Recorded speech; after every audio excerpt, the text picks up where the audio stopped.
What's going on, people? Welcome to Throwdown, episode 257. I'm your host, Tony Polanco, and tonight I'm joined by Emilio Lopez. Sup, people? How's it going? Carlos Romero. Yo, yo, yo. Adam Vale. Yo, how you doing? Brian Manjoma. What up, people? And joining us once again, Mr. Chris Seeley. Hey, what's up, everyone? Chris, Welcome back. Yeah, welcome back, man. Welcome back, Cotter, man. What's going on? Kids don't know that. Yeah, no, they don't know I went to that school for night school, Utrecht. Mm-hmm. Oh, shit. Adam, Yeah. you did everything, man. I know that. That's right. Shit, I'm We're going to telling start you, man. talking about, like, platoon or some shit. It's like, Yeah, oh, I was I'm in that regiment, man. Well, I mean, what we used to get off at the stop in Jacob's Ladder. Yeah. So, Chris, how was your vacation, man? What did you do? Tell the people. It was good. I went to Disney. I went to the Mickey's Not So Scary Halloween party. I went to Epcot. I went to Animal Kingdom for the first time. I'd never been there. Oh, That was cool. you got to see the Avatar ride. Yeah, I rode it. You know, it can't is believe actually it. really good.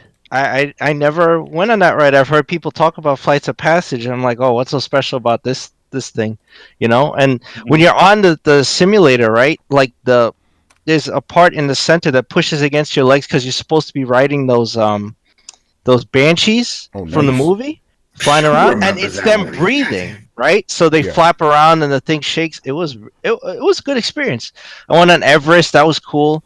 But I gotta say the best ride was Hagrid's magical motorcycle at Islands of Adventure. That shit was legit awesome. Like I know I'm like shocked because people go to the park and they flock to the Harry Potter shit. I'm like, I didn't think Harry Potter was still relevant. That part of the park is always jumping. Because And the that ride- castle. The Yeah. castle is beautiful. The whole scenery, you get some butterbeer. I did that. But Yeah. Yeah, well, that's what it's really no called. joke. It's called legit called butterbeer. Oh, Yeah, wow. butter Not beer. the butter. Yeah, but that ride is awesome. Like, shit. It is not stable though. They were constantly testing it. It broke down twice. I waited 3.5 hours to ride it. Oh, wow. What? It was- Yeah, 3.5 hours for damn. to ride that ride. Yeah. But I was like, I never rode this before. I want to ride it, and yeah, that shit was good. There you go. Hey, it was worth the wait, right? Yeah, man. That's fucking awesome, man. But yeah, glad you're with us tonight because we got a lot of shit to talk about and a lot of shit to talk. You know? Yeah, man. Yeah. Actually, we're gonna start things off with some shit talking right now. We gotta talk about the Call of Duty fiasco that's going on right off the bat. Duty? Right before. Okay, Call of Duty? so there are some Talk about some people. duty. Yes, duty. Where's Techno Family side? Okay, now some people are, because you could preload the game order. Some people are able to play now. I emphasis on should be able to play it now because the game ain't working. Here's the thing: even though Call of Duty has a single player campaign, you still need to be online to play it, right? Since the servers ain't working, nobody could play shit. So that's what's going on right now with the Call of Duty camp, man. Crazy stuff. Yeah, Where well, the duty at? Where the duty at, man? it's all right. When this becomes an issue, it becomes an issue if this was actually launch day, and then nobody can get Well- on because they fucked up. It sucks for people that it kind of pre-order is just launch to play day, bro, early. No, because once it goes live for everyone, and then the servers go on. Remember, you just said the servers are off; they're not broken or anything. They're just not No. on. People are saying that the servers are broken. They're supposed to be able to play it now. No, they're supposed to, but I mean that from what they were saying online, that it was just the servers aren't matching up with the pre-orders. Yo, look at Techno Fabrics like Call of Waiting, man. Call away. Call it Duty. Don't worry, it's the best shooter you're gonna get this season. So Word, man. think about what else we got. Wait, We got no Battlefield coming. Better than Gears? No, This is not that type of shooter. Carlos, That's Carlos, we this is caught the him. FPS. You said Yeah, shooter, son. You Yeah, said no, shooter. no, but people know what I'm talking about. FPS. What other FPS do we have right rolling now it this back, season? son. No, man, we don't. That's it. Yo, man. There's Gotta move out that of all the goalpost, best, son. look, the best games in the world. We got Gears 1, Mario Kart, Ghouls and Ghosts, Final Fight, Street Fighter, Where's Ninja Skate? Turtles. Where's Skate? Nah, Skate didn't make it. Skate didn't What make are table tennis? it. Table Tennis definitely didn't make it until I get the remake. Yeah, it says right here, server issues delay playing following launch of Call of Duty Modern Warfare. Damn. So it was supposed to be playable, It's Rub all the right. butt It's us all right. in. It'll be by the up. way, It'll be up. Yo, some of these Yeah. memes are funny, man. You have dudes praying their computer. It's like, please let me play this. Lighting a candle over it. You know, You know, it would suck. It would suck if it was like a WoW situation where people took off for like a week just to play that WoW classic, and then they couldn't get on the servers. yo, That Well, would suck. That's not the issue here. when that was talking about the best games, like, you know who the best 5 rappers are? Dylan, Dylan, and Dylan, because I Dylan. spit hot fire. Spit hot fuck. There you go. There you go. Him and Chopper, boy.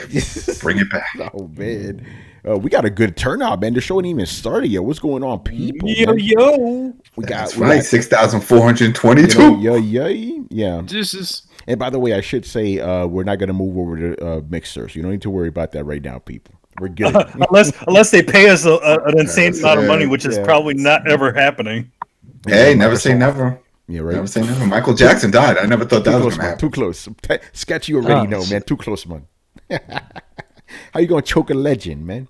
So yeah, that's what's going on with Call of Duty right now. Some bullshit, Mr. Davis. It's all right. That's what we call a booty. Ooh. It's all right.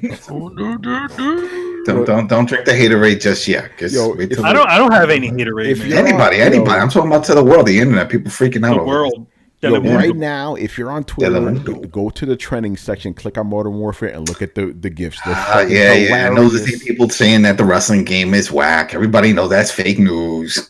Fucking Oh, AEW wait, spreading fake news. Wait, the video game is not whack anymore? Yo, it's 10 out of 10 right now. Oh, they 10 out of fixed 10. it?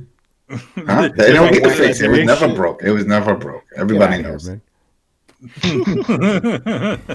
Anyway, let's move on. All right, so the main topic is the thing that happened today. Okay, so you guys remember last month we talked about how, The Last of Us finally got a release date. Everybody was throwing ticker tape parades and all that shit. A month later, they announced that they're delaying the motherfucker. Originally, it's going to be February something, and now it's going to be May 29th. So yeah, some people are not very happy about that. Can I Too throw fucking a bad. tinfoil Too fucking hat bad. theory, or maybe not even tinfoil, but I want to get your opinions on this. Yeah, like saran wrap theory. I guess? Yeah, it's more saran wrap Right. than tinfoil. But what do you guys think that they might be delaying this so they can get the multiplayer in? That's one theory that's going around right now. Yeah. Oh man, I thought I made that up. I don't Nah, think you that- did. Look at Everybody's all. been saying that shit. I think they just found something that was fucked up, and they were like, "Yo, let's not rush this. Let's just make it right," and that's it. Yeah. And I think everybody should suck up and be happy that they're willing to do this. Look at all the crap that's coming out now. Mhm. Done with that shit. Fuck it. Go ahead. Well- Take as much time as you want. Fix this shit so we don't need a million patches. I don't think it's like a game killing bug or whatever, because it's what you said. February was the release date, right? Yeah. That's 4 months from now. That's way too. Like, it must be something structural that's changing or something. That's why I'm thinking it's either like they're not going to change this game. Like, this game, what, the single player is not going to change anything. No, Like, it's not. It's No, they're not multiplayer changing. that. isn't either. They're not going to advertise. Oh, by the way, we have it now. Yay! No, they wouldn't do that. It's already gone gold. They already done their thing. So My guess is it's They haven't gone gold, by the way. It's, they did. They posted.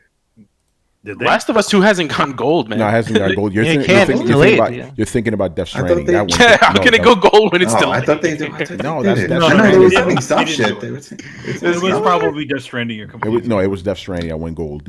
Last of Us hasn't gone gold yet, bro. No, If but, it went gold, it wouldn't have been delayed. I think that whatever it is that they're trying to fix, it's something probably pretty big. Yeah. Yeah, I agree with that. I don't know if it's to add multiplayer though. I don't want to. I don't want to jump on Unless that. unless they're working on the multiplayer, like in other words, they've already finished the game and they're just working on the multiplayer, and they feel like adding a bunch of no. I don't Doesn't think so. this move throw them out of the financial quarter for Sony? Yes, it does. Yeah. See, so there's no way they would do that just fucking multiplayer. No, it's not. No, it's something Yeah. else. It's I think it's a big game breaking bug that they need to sit when fix. I don't know. It's like, if it's a game breaking bug and they found it, like, it doesn't take that long to fix a bug that already exists and where it exists. Well, I mean, maybe it's one of the. I mean, this is again a speculation. The only I would see a delay happening if there's something in the game that's causing something wrong to go wrong, and it's Yeah, but I something would in think the game. Sony would push it and just say do a day one patch. That's what I they don't usually know. do. That's what they usually do. I don't know, but I feel like it's just. I think that they probably it might have been something that was not that needed to be addressed on disc. Yeah, because I mean, if it was something like that, they try to be like, okay, let's see if we can get this in maybe 2 months before the game comes out. If we can't, then we'll delay it. But it just seems like like Tony said, they just announced the release date not too long ago. Yeah, literally a month ago, bro. Yeah, so it's like they either had a change of heart, saying, okay, maybe we can get this in. Maybe there's something that they took out. Maybe it's even part of the single player. Maybe it's story based. Maybe there's something wrong. Maybe they didn't like it. I was going to say that. Like maybe there's something. Yeah, that maybe they too thought. Much. Yeah, it could be something like that. Because look at the whole thing with Call of Duty not being sold. Sony's pulling it from Russia. Yeah, because of the story campaign. Who's that? Who's there? Yes, Brett. Man. What's going on, brother? Yo, man. What up, Brett? What's up, Brett? Yeah. So setting up my Ooh, the man gentleman's cave. den. Oh, yo, man, that shit looks classy, man. Yeah, look at that fireplace. Fuck. Fireplace? Yeah. So are you on camera, bro? You Yeah, on camera? All right. Look at And rule of thirds, man. I know that. The rule of thirds. Yes. Rule of thirds. I see that. Excuse me. Welcome to Fireside Chats with Brett. Jack Frost sleeping at your Right, what's your thoughts on The Last of Us 2 getting delayed literally a month after the release date got released? You know, like they announced it. Yeah, they announced it last month. Like, hey, it's coming in February. Now, literally a month later, like, the shit's delayed, guys. Poor planning. Poor planning. Yeah. What do you think about Carlos's theory that it's maybe to add multiplayer? Still poor planning. Yeah. When they decide just right now, be like, you know what we should do? Still poor. You Mediocre. You know what we should do? We should get on top of this multiplayer thing everybody's talking about. Those Perhaps guys, on Battle the Royale. those guys on the Weapon Wheel podcast are pissed, man. You got to put it in there. It's such a weird thing because that I mean I know there's people that played The Last of Us multiplayer, but man, I didn't like it. I'm sorry, it was trash, man. There's some games that don't need multiplayer. That's one of them. We're gonna get shitted on right now in the comments. For yeah, I what? know we're gonna get shit on, but I swear, man, that Last of Us multiplayer was not all that, man. It wasn't. It was all right. It was all right. It's like getting a black and white booklet, you know, for a video game. It's like, oh, it's great that it's there, but you really don't need it. Instruction manual. Yeah, exactly. Yeah, whatever. You man. know. Yeah. All right. And I love instruction manuals. Yeah. Do we have anything? Because this is delay. I think we're all in agreement. Delays are good. That's fine. Whatever. We got plenty of games to play. Don't worry about it. I don't have any problems with delays because at the same time, it's like, yeah, it got delayed, but at the same time, it just means that there's more time to fix whatever's wrong. More time that you don't have to have a fucking day one patch, which there'll probably be one. Shit, actually, forget about day one patch. What if there's no patch? It's just busting. They're like, damn, what do we do? We can't fix this. It ain't the butter game, you know. It ain't the butter game. They ruin it. That's no point. So people that start bitching, stop bitching. Just wait. You're gonna get a better game for it. I'm gonna say this. I said this. Yeah, go ahead, Brett.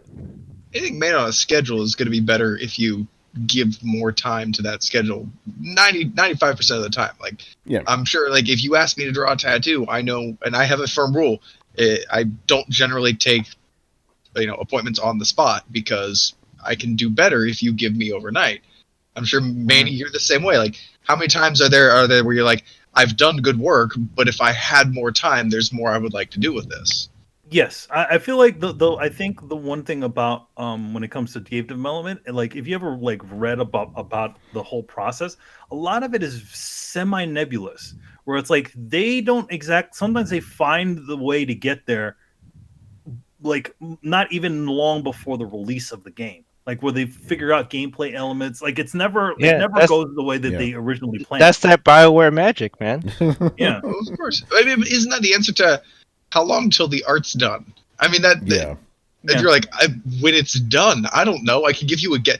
Same thing even with and I'm sure Manny falls into the same boat. Like, Manny, how long is this page going to take you? Like, I can give you a rough estimate. How long is this tattoo going to take? 6 hours, 8 hours? It's somewhere in there. It all depends on like there's so many factors. Like you can't. you can't fully quantify the actual time it's going to take. Sometimes a thing that, depending on how much detail or how much parts there are to it, it could take a lot longer, even if it's something tiny, It applies to almost everything in life, man. Oh, yeah. Yeah. Yep. Yeah, pretty much. How long is this surgery? Fuck, if we come across complications, all kinds of shit. You want to rush it? You want me to rush this shit? Really? Yo, man, I got someplace to be right now, man. Places to be, Exactly. I got places to be right now. You got to hurry up with that surgery. Shit, I remember I went to the dentist and the guy was like, "How long does it take?" He's like, "Cause I gotta go." And they were like, "Well, we're doing a cleaning stuff." Well, how can we skim this down just so I get what I need? What do you need? We don't know. We have to do X-rays. Do you really need X-rays? My teeth feel okay. Then why the hell are you here? You know what I mean? It's like, well, I want to get a checkup. My wife said I should be doing a checkup. Just try to figure out how I can speed this up. I got other things to do. It's like, shit, then you should have just freed up 2 hours. 2 hours. Yeah, I couldn't believe it. I was waiting for a camera guy to jump out. Gotcha! Punked! Exactly. He was just bitching. Yeah. Anyway, any last thoughts on this? People should be happy. People should be happy that they found this issue and they're going to fix it. Whatever it is. Do what you need to do. That's what I say. That's it. There you go. Good way of putting it. All right, let's move on here. So another follow-up. Our boy, we talked about Mike Ybarra leaving Xbox, right? And we speculated on where he would go, right? And I think we either said he was going to go to Stadia or maybe Activision. Yeah, my theory was Stadia. Yeah. He went to Activision. He's in Blizzard specifically. That seems like a downgrade, man. Yeah, I'm like, you picked a hell of a time to go to Blizzard, bro. They probably want him to fix shit. Well, he has to acquiesce to his Chinese master, so he can't really do much, So yeah, Chris, get in here, man. What do you say about this? I think it's a stupid move on his part. Either this move was made out of some sort of emotion where he, like I speculated when I said he probably went to Stadia, is that he wasn't happy. Maybe he didn't have upward mobility anymore on Xbox. Maybe he was tired of it. Maybe he was having beef with some people and he just decided to leave. I don't know. But this doesn't make any sense. Like, why would you go to Blizzard now? Like, they have been a dumpster fire for the last couple of years. I mean, they had the layoffs. There was the shit with, Heroes of the Storm, the esports team that they let go all those people. Now the shit with China. I mean, Jesus, like fucking one thing after the other, and he's going over there to do what? Yeah. Let me see. According to him, he tweeted us out, "I'm very happy to announce I'm joining Blizzard as executive vice president and general manager starting, November 4th. That's 2 weeks from now. And he's going to be at BlizzCon." Man. Oh, God. Oh, Mike, man. Oh, Blizzard, what are you doing? Okay, see this one thing I said, and this tunes into my upward mobility theory. I said he wasn't probably getting a C or E level position at Microsoft. He probably wanted to move up because he was a corporate VP, and I said he didn't have an executive position. Now he does. He's executive vice president, general manager. So he got the promotion he wanted. I think it's unfortunate he took it from Blizzard. Yeah, Mike. Yeah, you picked a hell of a time, brother. But we'll see. But I don't, I could be wrong about this, but I don't really see him having any big major influence over there. No. I think it's like it's a not a placebo position, but I think it's a position that he has some power, but and more things. So, but not that much. Yeah, pretty much. Yeah, not really much more to say about that. Just very interesting. I want to see what his reaction is going to be to BlizzCon, and we're going to keep our eyes on BlizzCon because, man, how's he going to deal with the protesters? Right? Man? Yeah, right. BlizzCon's going to be a mess. Why do you think Blizzard canceled that New York Overwatch show, man? They didn't want to deal with that bullshit. And I guarantee Nintendo's pissed about that. It. Yeah, Chris, you weren't here for that episode, but I was supposed to be at that fucking show, bro. And I literally got email the day beforehand, Actually, no. Actually, full disclosure, people. I heard about it from Twitter the day beforehand. I'm like, what? So I emailed my people, and they're like, oh, yeah, it's canceled. I'm like, what the fuck? Yeah, like I was ready to go, Yeah. Yeah, man, Nintendo was probably not happy about that for sure. Well, I mean, there's a rumor that Nintendo's kind of playing DL with them. because especially because of the connections and the China connections and stuff like that. Yeah. You know, like they're just kind of like on the day that Overwatch did come out, they really kind of almost didn't do any sort of promotion for it. Yeah, they didn't. Yeah. So I feel like that they're kind of like, all right, we're not going to draw any sort of attention to this, because especially if it comes back to them. Yeah, things would have played out very differently if that whole incident didn't happen. They would have advertised the hell out of Overwatch on Switch. You don't even hear about it, bro. Yeah, you barely hear anything about it. You heard about whatever other game came out. There was another big game that came out close to it, and they were talking more about that than Overwatch. That makes absolutely no sense, right? Considering how big Overwatch is, that's right. Exactly, but it makes perfect sense. But maybe they don't want to deal with them in this situation. Like, they want to be like, okay, it's there, but they don't want to like full on they start promoting it and then have the backlash hit them where it's like, oh, these people, it's fucking crazy, man. Damn. All right, let's move on here. So Adam, this one's for you, brother, and for me too, because I'm involved. So Ubisoft pretty much came out and admitted Ghost Recon is a mess. Breakpoint. Breakpoint, man. Breakpoint, yeah. And that was it. You know, when I did my review, I just explained, it's like, yo, I love your games. You know, this is from a fan of someone who put in hours and hours and hours working toward these things. And I was disappointed. It just doesn't live up to it. And what I want from that series just wasn't there. It felt very mixed match. They have so many different elements. They were trying to achieve too many different things at once. And everything just felt incomplete. It's like, oh, yeah, you can have all these survival elements, but it doesn't really matter if you use it or not. You know, I think we went like 2 or 3 hours in until we realized, oh, shit, we drink water, we get perks and stuff. Who gives a shit? We didn't need to do that. Yeah, exactly. You know, so what was the point of having that? And it doesn't really do much. So, you know, or even with the effect of covering yourself up with mud and dirt, that sounds cool. You know, and it looked cool at first until exactly. I can understand if I could like sneak around while I'm still undercover, or if let's say someone walks by me, then I can do a stealth kill. You can't even do that. You just stay there, and if they pass by, and if you get up too soon, then they get alarmed and they start shooting at you while you're still doing the animation of dusting yourself off and something like.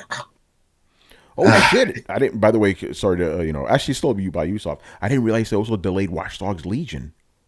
They pushed a few games out. Mm-hmm. Okay. So anyway. So game breaking box. Yeah. Yeah. So it's sad, but I hope that they hear us. And I mean, they have a good track record of fixing their games. Adam, yeah, you notice that, right? Like all their games that launch kind of broken eventually get fixed, and they have a huge following afterwards. So same thing could happen with them, you know. But this information actually came from Yves Guillemot, the main dude there during an investors call, and he was talking about how. A lot of players, they rejected the changes that they made to the game, and it's true because now it feels.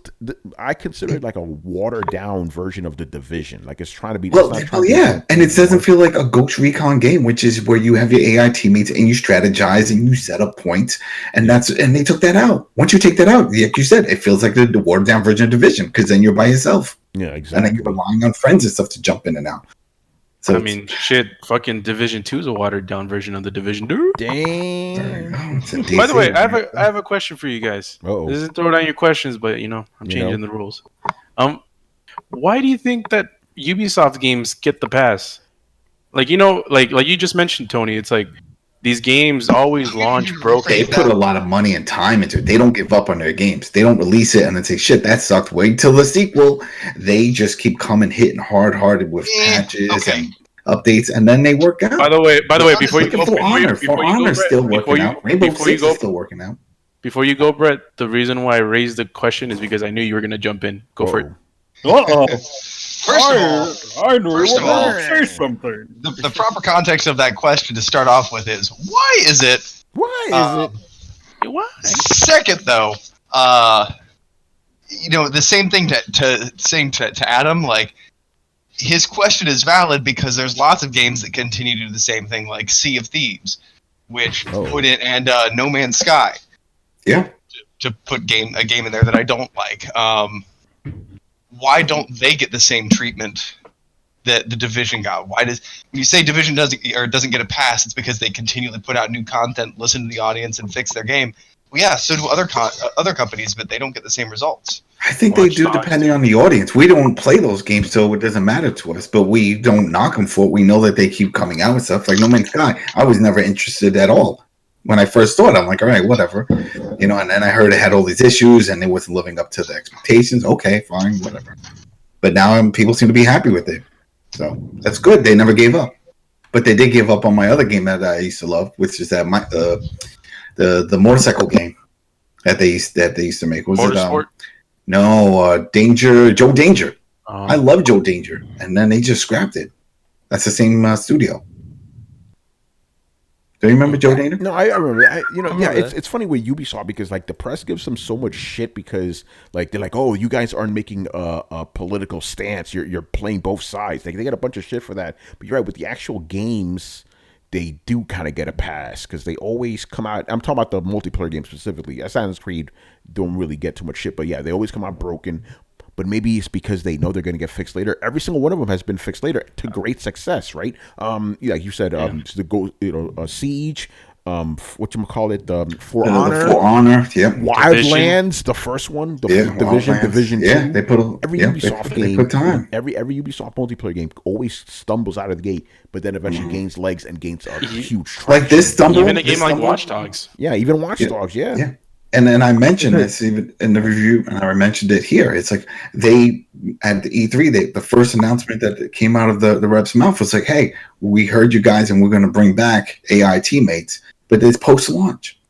And I think that hurts because then when people are like, "Well, then I'll just wait for that," because I don't want to play with randoms, and I don't have friends that like to strategize attacks. They just want to go run in gun like Rambo. That's not what this game was supposed to be about. Ghost Recon, you are a ghost.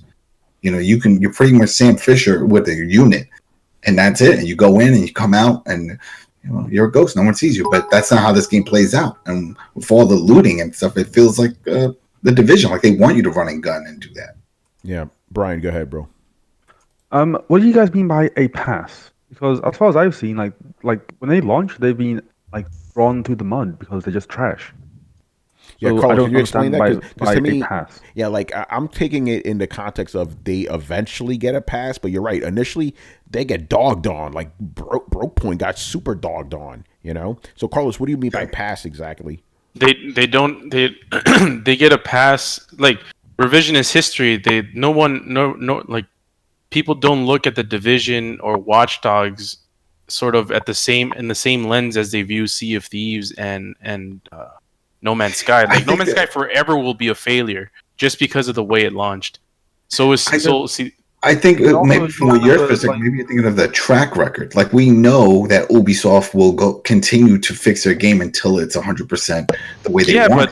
But Sea of Thieves and No Man's Sky got fixed and you don't know from what? What can we go based off? Brett told me when he was playing the game. But that's that one game. We're talking about past titles. I just mentioned Joe Danger. That's the only other game I know that studio ever produced. Okay, so Ubisoft fixes one broken game. A bunch. No, they fixed all of them. A bunch of broken games. They fixed most of their multiplayer games, bro. Yeah, they don't give up on these big world games. That one fighting game that they did, not the fighting game though. What was it? The one with the swords and stuff. Yeah, For Honor. Yeah, For Honor. That's and then one. Now they do tournaments with this shit. Yeah, people go to tournaments for that, and I thought that shit was hot trash when I played. Like, holy shit! For Honor had a cult-like following from before its release. No, it didn't. Actually. No, really. It did because I was following it in its alpha phase. Yeah, but the point stands that when the game came out originally, it didn't do very well, and it eventually went out to become a big seller. Yeah. And that's Rainbow Six. No, here's the thing. It do very well with mass audiences, but it still maintained a cult following of people who never sell stopped though. playing. They said that it didn't make any money. Brett, I'm not dismissing your point, but the point is, like, when it originally came out, it didn't sell very well. It eventually went out to sell a lot. And that happened to like four Ubisoft games this generation. Here's my point. You guys act like this is them sticking by their games or some good grace towards gamers. It's fucking not. If you look at For Honor, that thing is more pay-to-play than fucking Destiny was. Like, every goddamn addition to it costs $30 to fucking get in. It is one of the most expensive games. They hooked a core group of people that they knew were whales, and they milked the ever-loving shit out of them. This wasn't standing by your game or an act of compassion. This was just them making money. or else they would stop playing. Those whales could move on to something else, but they're doing something right with it. I mean, I'm still not a fan of the game, but people seem to like it. And well, that's what I'm saying. But people seem to think like treat Ubisoft like, oh, like they stand by their work, like they have artistic integrity. No, that has nothing to do with fucking artistic integrity. It has nothing to do with seeing the vision of the game through or being nice to the players who are actually playing it. Like if those players weren't shelling out money, or if they weren't charging an arm and a leg and just releasing a bunch of this free content, then that would be a different thing. But they're charging these people. Ubisoft is notorious for that kind of shit too. Yeah, I don't think anyone's saying they're altruistic though, bro. I don't think. But we're saying that they don't give up on them. A lot of other studios, we've seen it with EA, where they'll just say, "Well, we got a new version coming next year, and we're gonna fix all those issues, and then we get more of the same shit." Well, I mean, yeah, like the best example of it is Apex is Apex, right? Isn't that them? No, that's not Ubisoft. No, EA. Yeah. Yeah, they just kind of let that one it hit and then it just let it go. Yeah. Right. Star Wars Battlefront 2. Yeah, that game came out and then just went by the wayside and called it quits. Yeah. Which one? Battlefront 2. That's EA. That's what we're saying. Compared to big publishers, Ubisoft is still putting in time. They're still doing it.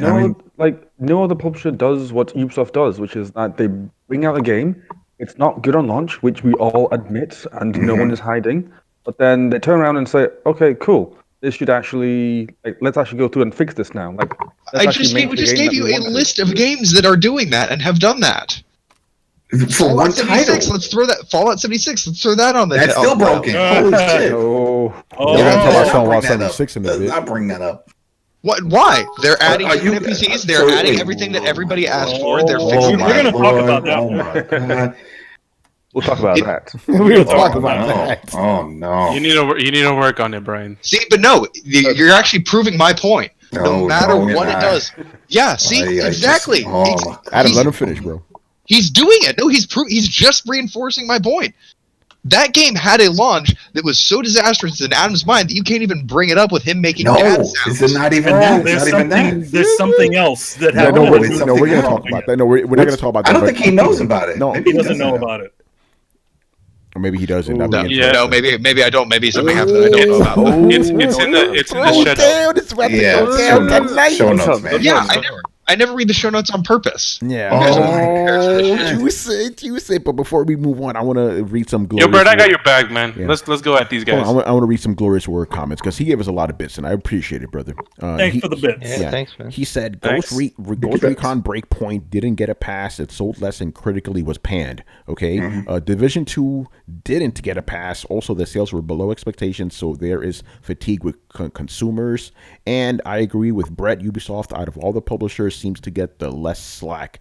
Also, he says, Adam, take the cap off for Ubisoft, my dude. I can't. Out of all the big publishers, they're the only ones I still like. But see, the other ones have let me down. They don't get the pass. EA's let me down. You know, what do I have left? Man, I'm sorry. Well, I mean, when you drink enough of the Kool-Aid, you'll. That's it. I like that game. I like that flavor of the Kool-Aid. You could drink your Tang. I like Kool-Aid. Yeah, that's fine. I talk about that, but enthusiasm. Yeah. There's nothing wrong about being enthusiastic like that, especially if you recognize. They fix that shit. Yeah. They can back it up. Hopefully, they fix this one. If not, then it's whack. But I think they will once they put in the AI teammates and they resolve some of the other issues. It's just tweaks. They gotta make some tweaks. That shit is hilarious. Tweet point. That's it. Tweet point. I mean, right now it's whack point. So damn. They don't do well in sales, but for some reason, people judge Ubisoft based off of their long-term track record, where most other developers are judged off of their initial release, and then they can kind of shift the idea of their, shift of their perception a little bit afterwards. But Ubisoft seems to get not judged on their games until 6 months later. Oh. As a rule, and if you look at the other good games that they produced, I wasn't fond of them, but the Assassin's Creed Odyssey and Origin. I mean, Tony, you like those games. A lot of people seem to like at least Odyssey. Origins and Odyssey were awesome. That's what I'm saying. It's like those. That's what I'm saying. I think that's the other issue is that people play those games. They're like, wow, these are some amazing open world games, and then they see some of the mishaps and missteps with some of the other open world games. And say, hey, you know what? they'll fix it. They know how to do open world. It's no different than what we see with Rockstar with their games. Like, oh, it comes out, got some issues. Well, they're going to keep working on it till they get that shit right.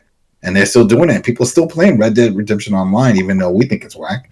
I've jumped in there recently. I'm like, what's this thing? Gotta go. Well, that's another game. That's another game that doesn't have the same privileges that Ubisoft gets. Because Red Dead Redemption 2 Online is nothing compared to. It's pretty much dead. It has a few people that play it, but the community has announced it pretty much dead. It announced it. Why did I sound like Gandalf? You shall not pass. You shall not play. You should. Oh man. Oh man! All right. Anything else?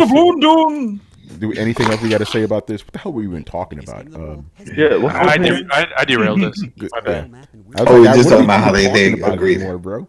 They pushed back the games, right? So they pushed back 3 games. That was the next part of it because of the poor sales and stuff. And I guess they want to figure out some new. We're talking about Breakpoint. Oh yeah, fuck Breakpoint, man. What was that other one though? Because I knew the Legion, and then there was one in the middle. It was like Monsters or Good or Evil. What was that? No, it was the one with the pirate game that they're making. Skull and Bones. It wasn't that one. There was another one. Oh yeah, Skull and Bones did get pushed back. Yeah, there was another one. Did, yeah. I've never even heard of. And What? Beyond Good and Evil 2? No, wasn't that one? That one has an online aspect, as I remember too. Yeah, I'll find it. There was another game. I was like, I didn't even know about this. I was like, Rayman Legends 2. No. They don't make Rayman games without microtransactions. Is anybody else afraid that Beyond Good and Evil 2 is going to be a very bad Pet Cemetery situation? Oh shit!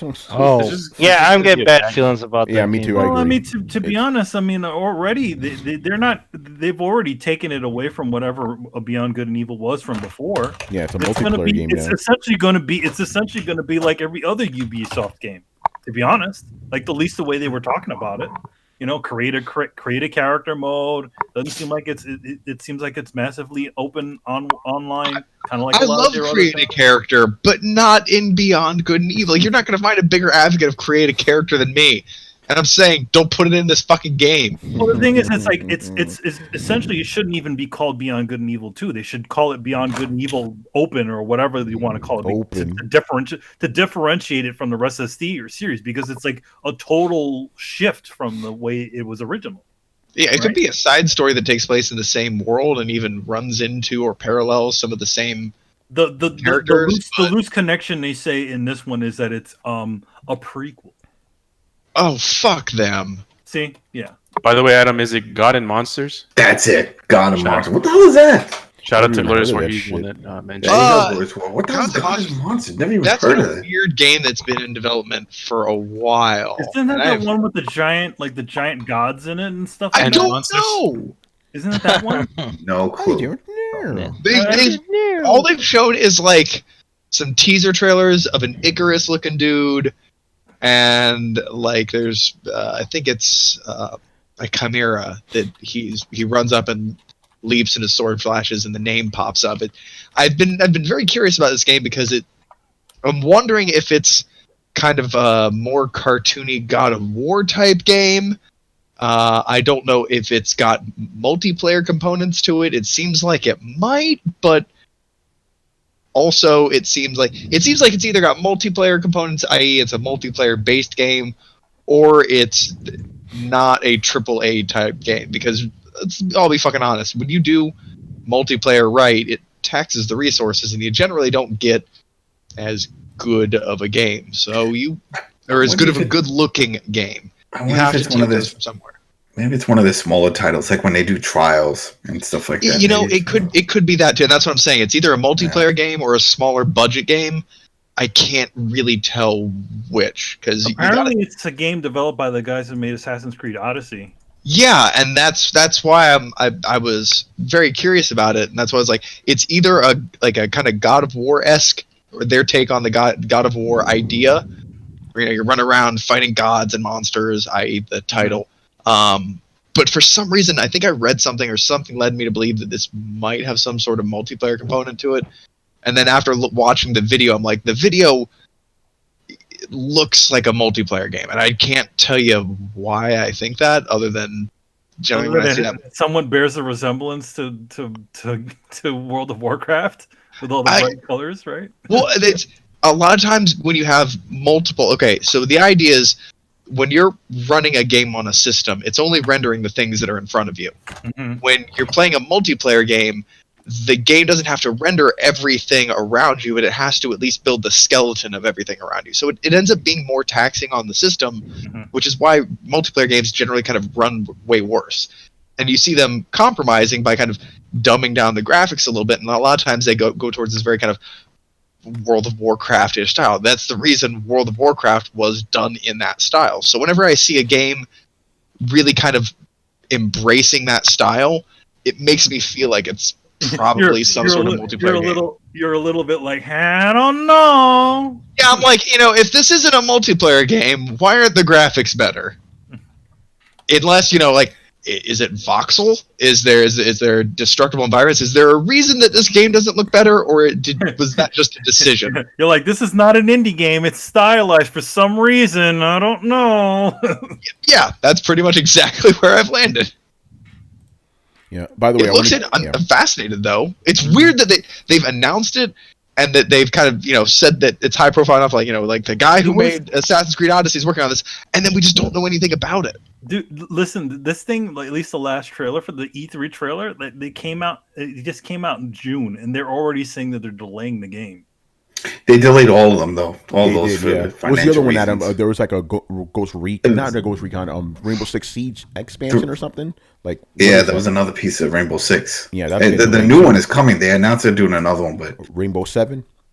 No, it'll still be Rainbow Six. Rainbow Six is just the name of the whole franchise. Rainbow 6.5. 6.5. Oh, well, that's how they'll differentiate it from the other ones in the franchise. I just hope that one has a story. I missed the Rainbow Six story. Did you ever play Vegas? Anybody played Rainbow Six? Yeah, Vegas? I played Vegas and Vegas 2. It was good. Do you remember how especially in Vegas 2, where you can, when you would take cover against a wall, it would zoom out into third person so you could see your full character? Yeah, I remember that. That was cool. I don't understand why they got rid of that feature, because you had more of a view whenever that happened. Yeah, I love that game, man. Yeah. Anyway, I want to give a quick shout out to our friend Enrique from the Brap podcast, or as he's calling himself now, Lord Chancleta. So the reason I'm giving him a shout out is because he's actually playing Call of Duty on PC right now. He's posting pictures. So good for him. He got in the game. He got in there. He's not in a Breakpoint. Yeah. There you go. Yeah, Basement Radio Arcade Podcast. His ad is Brap. Brap. Yeah. Skinny Puppy had an album named Brap. Brap 1 and Brap 2. I have Brap 2, I think. Right. Yeah, so, Brett, I refuse to believe you haven't heard this story. Fallout 76 subscription plan. You didn't hear about this? Oh, no. That's it. Yes, all right. Spill it. All right, Tony. I'll ease you into it. All right. So this week, the internet blew up. Oh my! If you thought Bethesda was getting hate before, blew up because there's now going to be a subscription plan for Fallout 76. It costs $13.99 per month or $100 a year. And with that, you'll get private worlds, which is kind of like your own server for up to 7 of your friends. And Brett, you'll probably understand this shit is more than me. A scrap box, unlimited storage for crafting components in your own scrap box container, survival tent, a new placeable fast travel point with a stash, sleeping bag, and more for your basic needs. Receive 1,650 atoms per month to use in the Atomic Shop. Ranger armor outfit. I'm going to get to that. People are pissed about this. An iconic Fallout outfit exclusive for members. That means if you get the regular game, you're not subscribed, you cannot get this shit. This is from New Vegas, I believe the armor was. And icons and emotes. Unique icons and emotes available only to members. So I need your take on this whole subscription thing going on with this game, brother. There we go. And that's what I was getting at. Oh, that's a sigh of relief. Oh, really? Yeah. Okay. So this is basically just the same shit everybody else does. It's your premium subscription in lieu of your $15 a month subscription fee. Sorry. What other AAA game does that? Literally everything that's been an MMO since Warcraft. No. Again, I understand that, Brett, but I'm talking about what other AAA game does that in the sense of a console title or this type of game. Black Desert. What the hell is that? Black Desert is an MMO. That's different. Like, what other game like Fallout 76 has done this before in the past? What of the 6 half MMOs that have been released on consoles do this? No, as in... Like, are you talking about, like, Elder Scrolls Online that does this? What game comes out first says, hey, you know what, you pay this amount for the game, right? And then a year later, they turn around and say, okay, you know what, let's start charging you monthly for this game now. Well, but they're not charging you monthly. I get what you're saying, and if you want to back me into a corner, the answer is none of them. But the thing you're not emphasizing is there's only been like 5 of these games. There's been Destiny, there's been The Division, and then there's pretty much been Fallout. And that's about fucking it for the Destiny went free to play. Division 1 and 2 are still the same priced. Some of the content that they put in Division 1 that was paid for the first year came out free afterwards. Yeah, there's no monthly. Like, there is, like, where did they come up with this idea of, like, let's charge them more money for this game now? Like, I mean, you do realize, okay, first of all, let's show we're on the same page. You know you don't need to actually pay the subscription to play the game, right? Yeah, I'm aware of that, but still, it's the idea of who thinks that this is a good idea? Every MMO ever. Every MMO that went free to play because they couldn't hold a subscription? Yeah, pretty much. Brett, you know that there's like...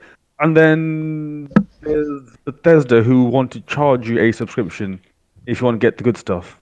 Like, it's counterintuitive, Brett. Like, you can say that, yeah, every MMO that went subscription to free to play is the president, because they're doing the opposite of what Bethesda are doing. That's what I'm trying to get at here. Like, I don't see the presidents. I don't see the presidents that Bethesda is following. Precedent, where they start off with a boxed product, which they charge you for, and then they add a subscription service on top of it. And again, if you want to look at MMOs, they usually either start out as, hey, you pay X amount a month, and then eventually they go free to play. So hence, I'm not seeing this. No, most MMOs aren't launching with a monthly fee now because they know that they can. Most MMOs in the last few years have launched with a free-to-play and a premium subscription model. The premium subscription model gets you quality of life and cosmetic items, usually for around $15 a month. Really? Like, yeah. I'm really not seeing these MMOs. Like, all the MMOs that I see just start out at free-to-play. Black Desert! I just bought one 3 weeks ago! Brian? Do you think that Elder Scrolls is free to buy the game?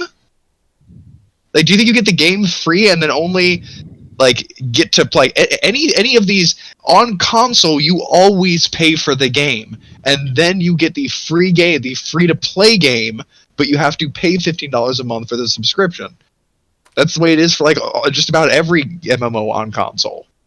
And I grant you that this isn't an MMO. This is a unique thing because this is a half MMO, and the only other half MMOs that have been out there have been Destiny and Division, and they haven't gone that way. I'm saying it's a really small user base, and I'm not defending their action. It's still kind of shitty. But you guys had me fucking scared there for a minute, thinking they were going to lock out people who have played the game. Like, no. You still have everything that you paid for when the game released, which was the argument you guys used for me. Whoa. Let him finish. You use this argument for me when Red Dead came out and when GTA came out. When I bitched about there not being multiplayer, you were talking about how, well, you're getting everything that you paid for on release. And that is the same argument I could use right here. They're not taking anything away from you. You don't get anything less for the $60 you originally paid or whatever you paid for Fallout 76. It's just now there's more that you can get if you spend more money. The DLC and the content that they said was going to come has not come. It has not come out yet. And then they hit this subscription service. And that's what people are flipping out about. And the problem with the subscription service is it's kind of... as Manny says, it's a rope-a-dope because those new private servers are actually just repurposed old servers. They reconnected because people were examining it on Steam, and they figured out that those servers, those instances were already looted. They were already played in, so they're not new. So that was a lie. They're not private. The whole thing is bullshit. The whole thing is 100% bullshit. Like, I don't know why you would pay for this service. And people are using the unlimited scrap box and realizing their scrap was disappearing. Yeah, it's losing scraps. That's just a bullshit. I would definitely not definitely do not buy this. That is a stupid idea. Oh, another game, by the way, Conan. Exiles did that. Did Conan Exiles do this? Oh yeah. Oh. So hold on. So it came out as a regular $60 game, and then they tacked on like a subscription afterwards. See, here's the thing: you guys are looking at it. You're saying it's never described as a subscription. That's the thing that people on the internet are saying to cast this in the worst possible light. It's always this monthly premium package kind of thing. They called it a subscription. Then that was.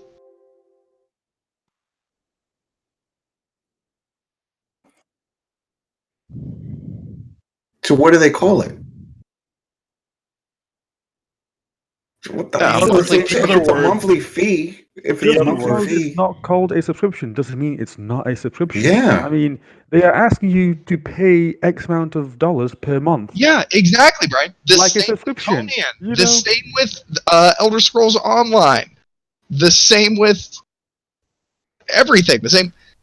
I did that. God damn it! I was muted again because I had to hit control. Basically, I was saying that if you go to the original Fallout 76 post about this, the word subscription is not used once. It is not used at all. They call it a premium membership. Anyway, just had to get that out there. Go ahead, Brett. Yeah, I just have to stress, I am not defending or okay with this. What I am stressing here is people need to be consistent with their outrage and the word choices that they use. And I know it's trendy to jump on Bethesda on the hate bandwagon, but y'all have to realize this is not the first person. They're not the first people to do this. This is standard behavior that you've all been letting go on for a while. It's not standard behavior when the system of the game is not working right. Their own people in their own community are expecting all these updates and patches and things that they said are coming, and they were supposed to come out, and they pushed that back. And instead, they said, "Hey, we're pushing all that other stuff out because we got some other issues. But take this service now. Sign up now." And that's the people are pissed. Not me. This is what the community, your people, are pissed at. Okay. But to those people, you people, to those people, I said you people. To those people, I would say, do y'all think that do y'all think that Dave is the only person working on this? Damn, no, there are multiple, both of those fuckers. There are multiple groups of people working on them. I guarantee you, the people who had come up with the premium subscription ran into way less hiccups than the people trying to fix the fucking bugs. And Bethesda, in its infinite wisdom, for some reason, decided that instead of holding back their premium subscription plan, it was ready. They'll toss it out now. That was a very poor decision. I mean, the whole thing was a very poor decision, but that was the worst way to release it. You could have at least, fixed the game up a little bit and had it working before you threw that out. You still wouldn't have gotten good press for it, so maybe it was a lose-lose situation. But put a spit shine on that. Yeah, like their Wastelanders DLC got pushed back till after the first of the year. Like, you need to fix your bugs, add the features that people are talking about, and then you can add your premium subscription service or whatever. And I realize you're probably hemorrhaging money and trying to recover some of it at this point. And they're looking around, seeing every other game company that's done this, and been like, okay, well, we should be able to do this. But they don't realize how much people hate them right now, I guess, and that everything that they're going to do is wrong, pretty much. Yeah, and Brett, that's where I want to come at it from, because I'm like, listen, if they're going to want to make money, they're going to want to make money. I'm not going to begrudge them that. But how can you have a subscription for a game that's still fucking broken? That's where I'm coming at it from. You know, people are still complaining about that shit, and it seems like you agree on that point too, right, Brett? Actually, by the way, I should make this clear. Brett is not on board with this, people, because people in the chat are grilling you right now. You know? Oh, yeah. They just don't understand how he's still defending this whole strategy. He's not for it to get it, but you're they don't. You just said it. You said all other MMOs are doing this. Yeah, no. They're mad. Okay. Let's just be honest. They're mad at Brett because he likes the game. Let's just be real here. Let's just be real. But I'm not going to get a subscription. Yeah. I'm not going to get the subscription. And I know I'm just, if y'all have listened to the show long enough, and Tony will back me up on this, I'm a fan of consistency, even when it makes me wrong. But Brett, here's the problem. Our boy Sketch, a fellow artist too, he says you're not being consistent. Okay, well, tell me how I'm not being consistent, because you may be right, and I'm willing. wrong. Yeah. Please let us know, Sketch. While he does that, I'm not outraged by any of Outrage! I think it's Oh, damn. hilarious. That's all, because this game's broken. People who actually like the game will admit this game is broken, right, Brett? No. The people in the community are like, you could at least wait for the game to be fixed before you start adding shit. Yeah. Okay. But he says it's not that you're inconsistent; it's that your facts are wrong. Oh, okay. Well, that's even more possible. Yeah. Give us some facts. But I'm not outraged. But I like the tweet that I posted. Yeah, that was pretty funny. What was the tweet again? It was pretty funny though. So there was that Bethesda thing with a subscription. It's and then I quote retweeted and I said, reminds me of when a YouTuber with 50 subscribers starts a Patreon. But Sketch says Black Desert Online and Conan Exiles are both one-time purchases that never had a subscription service. What? No, they do. I've turned on Black Desert. It is a premium package that you buy in 14-day increments and then use it as an in-game item. And it gives you a 25% experience boost. It gives you extra inventory slots. It gives you the ability to fast travel. And it gives you an 18% bonus to everything that you sell in the open market, which without that essentially breaks the game, because you aren't able to. The game is about basically harvesting as much fortune as possible. You buy the best gear as possible. So when you're making 20% less on the fucking auction house in a player-driven economy, basically the game's taken a huge cut of your profit because it's taken it right off the top. And so you're making that much less money. You're able to carry less inventory space. You're able to farm less efficiently. It gives your character. Also, you have to have pets to auto-loot in that game, right? You have to buy them with real-world cash. Otherwise, you have to sit and manually loot everything, which slows down your ability to progress and make money quickly. So not only does the game have a premium package service, but it has required cash purchases to be able to play the game at full efficiency. Well, and that is a gameplay affecting thing. That sounds a lot like Monster Hunter. It's you're just you have a pet that auto loot for you, but you don't need to buy it. Yeah, in Black Desert you have to buy it, and it does have a premium subscription service. I know, because I've been doling them out. I still have a month left. I can go in and pop it, and as soon as I pop it, I get 30 days free, or 30 days of all this other stuff. But until then, I'm running on less experience, and trust me, I know Black Desert because I was really excited for it, but the game is, you just have to spend so much money to play it that I saw it for the trap that it was, and I bailed out. Even the people who are playing it, love the game, will tell you, you're going to sink $200-300 into this game. And that's not what I wanted to do. So yeah, there is definitely 120% a monthly subscription to that, and more so than other games, it's pretty much mandatory. Did that game before the issues like Fallout 76, when it was released? Oh god, it's so fucking buggy. And people bitched and still subscribed? So here's the thing, but here in line, notice one thing I noticed about a lot of this talking, that at no point do they ever call it a microtransaction or a subscription service, right? No. They call it a premium. That's membership. That's why I'm sure people don't even talk about it. And because exactly, they didn't say that. They didn't. And that's my point. But neither did Bethesda. Mm-hmm. No, they didn't. But everybody was talking about Bethesda's subscription service and jumping on this hate bandwagon. I'm not saying you shouldn't hate them, and I'm not saying that you shouldn't be pissed about this. I'm just saying, don't be disproportionately pissed to the point where it makes you a hypocrite. Ooh. But it is a subscription service. They don't have to call it. We know what it is. If it's hitting a credit card, reoccurring payments. Black Desert has that. It doesn't matter. So then they also suck. Sketch says he's never paid a single extra dime. For I don't see. There's no point. There's no point for it. You can play it for free. You can play Black Desert for free. You're pretty hard gimped, but you can do it if you're willing to put in the time. And it's a model that they've had before, and if you are either paying for the service or you are the service.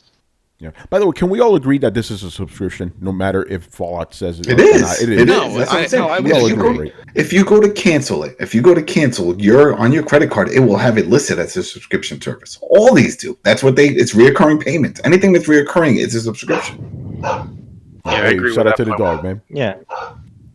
So they can try to cover it up and give it a new title and try to mask it any way they want. It's not going to change what it is. You know, a dog could have a bunch of spots. It's still a fucking dog. Yeah, it's a dog. It's a dog. It's a Dalmatian. You know? Oh no, a Dalmatian is a cow, right? It's a cow. I thought it was a zebra, man. The zebra? Yeah, the zebras. It's a zebra. Yeah. You are funny looking voice. Yeah, Techno. Yeah, we agree, bro. It's a subscription. Come on now, it's a subscription. But fix your fucking game, Bethesda. Fix your face. Yeah. All right. They're if you pay extra money, that'll help us fix and improve your experience. Mm-hmm. So to fix shit. So Adam, that's me. What do you? Yes, it is you. What do you call the difference between a mandatory subscription and a non-mandatory and an optional one? How do you make that distinction? I make the distinction if I want to pay or not. No. So, some games you have to pay a monthly subscription to be able to play. If that's out other of the box. Other games, you pay just to get bonus stuff, so it's optional. Now this is the thing. So if let's say Fallout 76, let's say I was a fan of this fucking game. No, fuck it. Let's put it on a game that I do like. Let's say Gears. All right, let's say I love Gears. I'm playing Gears. I'm so happy. Meeting Gears or hugging and stuff. Let's just let me go in my dream world. So I'm playing this shit, and then all of a sudden, now I did pay $60, and I got whatever all the goodies. Then all of a sudden they say, "Hey, we got all this other new shit coming." I'm like, "Yay! Can't wait!" And then they say, "Guess what? Premium, $14.99 a month, or you could just pay $100-something a year." Or like the fuck that you didn't tell me this at first. I'm invested into this world. I enjoy this game. And now I know all the goody shit is going to be behind this fucking subscription. If I want all the good stuff, the new outfits and all the new perks, that's where it's going to be. And do I have a chance to get this in the world without it? Right now, according to the way Fallout 76 is doing it, no, you don't. So then if in Gears world, I would be pissed because I was bamboozled. I didn't go in knowing it. If I go in knowing there's a subscription, then it's on me because I already invested. Like, wow. You know, you go in, you know you're paying that monthly. That's right off the bat. Yeah, but if you put it on afterwards, then it's like a smack in the face. And let's say my Gears wasn't playing right. And they were like, "Hey, don't worry, we got some fixes coming. We got some new features coming." Okay, I'm still having fun. And then I see the subscription. I'm like, "Where's my pass?" Later on, buddy, don't worry. Just take this shit now. Sign up now. Then I'll be bamboozled and I'll be upset. That's the difference for me. But hold on. That was a very long way to go to not answer my question. That is the answer. I would, if it was a subscription service right off the bat, then it would be on me if I wanted to do that. But if they tack it on after, never saying they were going to tack it on, and now I get the stuff is behind it. Yeah, I get the question you want to answer, but that's not the question I asked you. Hey, Brett. The question is a mandatory subscription an oxymoron in this case? That's the question I'm trying to ask. Because they're making it mandatory because if all the goodies are only going to be part of this subscription service and you can't get these things outside of it, it's putting you in that spot. Obviously, all of these subscriptions have something that's exclusive to the subscriptions, and that's why you're paying for them. Whether they justify the price, it depends on the person paying for it. Like with the GTA, right? They release all these free contents, you know, quote unquote. They could be free, or if you have the in-game money, then you can buy it. If you don't, you have to put real one. Now that's the thing. A lot of these things for the Fallout or whatever subscription service that they have, can you do the same? Are the things that you can use with atoms? Can you buy whatever items that they're giving you part of the service, or do you really need the service to get them? Not just a suit. We're talking about other things. They give you atoms for free. Yeah, in game. That's what I'm saying. So then, what is it that I need this service for then? Nothing. And that's my point. There are two kinds of subscriptions that you can pay for. One gives you the stuff that you can already get easier. It's called quality of life improvements, and that's what most of these do. They just give you a bonus to XP, or a bonus to this, or a bonus to that, or additional inventory space. See, but that's a battle pass. What you're describing sounds like a battle pass. Okay, I'm sorry, and Brett. that's not monthly. I know you see things in black and white, but I just don't see color, man. So what? So I don't think it's that clear as you're explaining it. It's like you're saying it's either a mandatory one or it's a non-mandatory one. Well, and generally speaking, if it affects the game enough, like if you affect the quality of life of a game enough, then you pretty much need to have it in order to enjoy that game, right? Like Black Desert is a good example of that. That's subjective. It is subjective, but there is also the generalized view of the community. And think about it like this, Brett. Well, let's say The Last of Us 2 comes out. Yes. And the multiplayer is under a paywall that's beyond paying for the actual $60 game. For me, I'm like, okay, I don't need to play it. I don't want to play it. I'm fine paying $60 for the single player. But that's just me. Some people think different and be like, hey man, I don't want to play this thing. Why are you making me pay $120 for this? You know? So it's like, whether for me it wasn't mandatory that because that's something that I'm just not interested in. So yeah, for a lot of people, I'm not talking about what's mandatory for one person. I'm talking about what's mandatory for, like, okay, so if the Last of Us 2 multiplayer were free, but those with the premium subscription got double damage in all battle matches, you would say, okay, I pretty much can't play PvP without the premium subscription because everybody else is doing double the damage that I am. It is unrealistic to play without this premium subscription. Therefore, it is essentially mandatory to have. I cannot keep pace with the other players in this game unless I have this thing. Well, I that example, I'm not too fond of that example because even if you do pay for that, you still feel cheesy because you're going to be killing people that are not paying for that, and they're screwed. No, so you'd feel cheesy. Lots of people wouldn't. Hip hop wouldn't. Yeah, you're making my point. He doesn't. Some other people will. It's like, would you play knowing you're only doing half the damage though, or would that be game breaking enough for you to not play? If I enjoyed it, maybe. I don't know. It's like saying how much is a map pack worth to me, or how much is this weapon? I'm going to go back to Black Desert because it's the best real world example. In Black Desert, you take out mobs of 25 bad guys at a time, mostly because you're getting swarmed. So you take about 25 down every 30 seconds.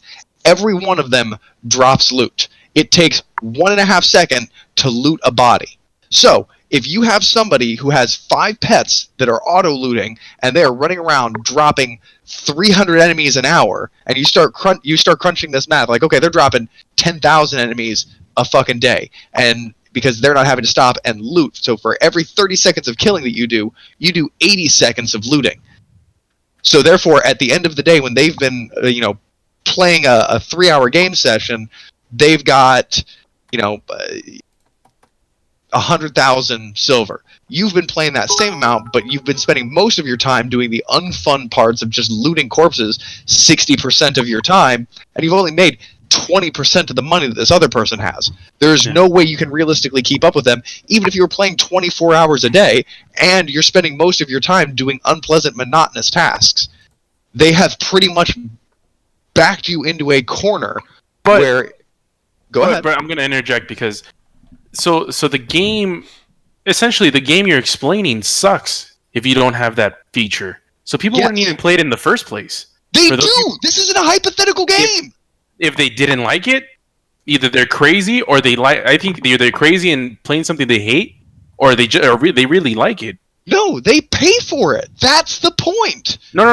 I'm saying because you're mentioning you can either loot and take the long road, or wait a couple of months and pay for the subscription, and then and then you'll get half the efficiency. And it's like, well, if people were complaining about the original one, then they wouldn't even be playing the game. But they are. People were complaining about the original one. They complained so much that everybody just broke down and bought the game, because a lot of MMO players have it in their mindset that they pay $20 or $15 a month for a game that is an online multiplayer game. So these people hate the game they're playing, and they rather pay for this extra membership. No, they would hate it if they couldn't. If it were the base game and they were only allowed to play the base game, they would hate it. They enjoy the premium package game, though. But the premium package always comes afterwards. No, it doesn't. It's released at the same time. Okay, then I don't know what to say. If they give you, I mean, that's like fucking Battlefront, or what's the fucking Star Wars game that everyone complained about? Yeah, Battlefront. Yeah, Battlefront. Battlefront 2. It's like microtransactions. It's fucking Shadow of War 2 or whatever. It's worse. It is worse than any of them I have ever seen before. But they all have variations of it. And but this is the single worst offender, but every single one of them has variations. This is very, very, very common to MMOs. But I still don't see like how one is mandatory. Why are you bitching? But that's what the thing. Why are you? No, I'm not. It's mandatory because it makes the game. But you just said it yourself. The game sucks unless you're paying the premium subscription. If the game sucks and is only good if you're paying a premium subscription, then it's essentially mandatory. I don't mean that they're coming to your house and putting on thumb screws and making you do it. What I'm saying is the game is only fun if you buy the premium package. It's not mandatory because they can go either play another game or maybe they're crazy. Okay, are you just arguing the word mandatory with me? Because by that definition, no game ever has been mandatory. Well, that's what I'm trying to say. Okay, that's my point. You're arguing semantics with me then. Well, that's the whole point of this discussion. Okay, do you want me to come up with another word for not fun to play unless you pay for it? Yeah, I mean, if that's... Okay. Because when you're saying mandatory... Okay, let's just not say mandatory, and let's say subscription encouraged. How's that? Well, it's like... I like that one. It's better. Well, it's better than mandatory. Trademark that shit. We have our subscription encouraged system. Yeah, you don't have to. It's just the subscription is encouraged to get the full experience of the game, but it's not mandatory. It's not mandatory. Yeah, they got membership mechanics going on. Or something. Membership mechanics. All right, man. On that note, let's move on, man. That shit is crazy. Adam, this one's for you, mostly because you're the only one of us in here that knows who the fuck this person is. Who this? Okay, we talked about how Ninja went over to Mixer. It was this big deal and stuff. Now, apparently, a guy who was not as big as Ninja, but pretty big, called Shroud, made the move to Mixer. I almost didn't put this on the show because literally... Shroud? Shroud. Do you know who this guy is? Not at all. Yeah, well, I don't know. He's like a shroud. He's unknown. It's just like mystery because we don't know who he is. Yeah, I was gonna say, listen, like on Throwdown, we like to talk about the biggest news stories, and this was a big thing that happened today. But I was like, my guys don't know who the fuck this is, but Adam knows. So I'm like, all right, Adam, who the fuck is Shroud? And why is this a big deal? I hear about him because I like FPS games, and he's just one of those Twitch streamers. He's big into FPS, and he has a large following. He's up there within the triple digits, that the big numbers that usually the bigger guys have, and it's just pretty much all FPS games. From what I've seen, whenever I tuned in, he's playing FPS games. Yo, man, the triple digits, you got like 300. What is quadruple? There you go, quadruples. Yeah, what does it mean that this guy is moving to Mixer then? It means that he's bringing that community, and he's bringing that community that are interested in FPS. And I think the timing, plus I'm sure they're paying him. But think about it, we got Modern Warfare that's coming, and I brought this up before. I'm like, that's the biggest FPS that's coming out so far for this holiday season. Usually there's two of them, right? We got the EA's version, but that's not happening. So they have this. This is it. This is Call of Duty's to take when it comes to an FPS in the holiday season. So it's a big deal for him to jump over, because then in theory you would think his audience would jump over. So then here it is, you got Ninja, who does all the Fortnite and all those type of games, and then now you got a guy who's big into FPS games, and most likely he's going to be playing the biggest FPS game out now, and he's going to be doing that on Mixer. So it's good. I mean, for Mixer it's good. I could care less whatever either way. Brian. Brian. You know what I'm about to say. Come on. You know what I say? Adam doesn't know though. Adam knows. He said it on purpose. I know he did. All right, What? fair enough. He really didn't know what he said. You couldn't care less. Come on, man. Oh yeah, there we go. But anyway, Hey man, the King's English, man. Here's There you go. Here's my That's question. it. It's my Buccaneers. My Buccaneers are strong. That's how it works. Yeah, here's my question. How much does this really help, like, Mixer? Because from what I've seen, the Ninja stuff didn't really do much for, like, you know, that service. So I'm like, is this gonna help? I don't know. If Ninja's the biggest cat on the block with these type of, you know, streaming guys, like, and this guy's like second place, is it really gonna make a dent? I don't know about that. You know.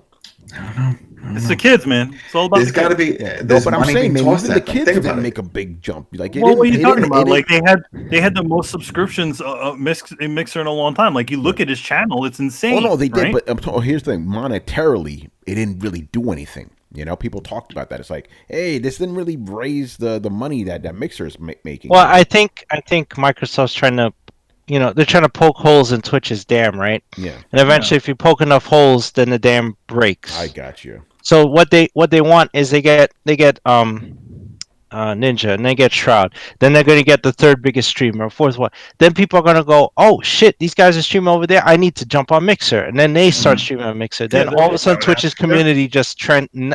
It's like snowball, They're playing the long game on it. So Yeah. in other words, they're getting as many. Again, you're probably going to hear more where there's going to be more of these sort of well-known streamers that all of a sudden end up going into Mixer, and they're really trying to squeeze their way into it. Like, oh well, these guys are there, and then to try to expand their people that are on their service.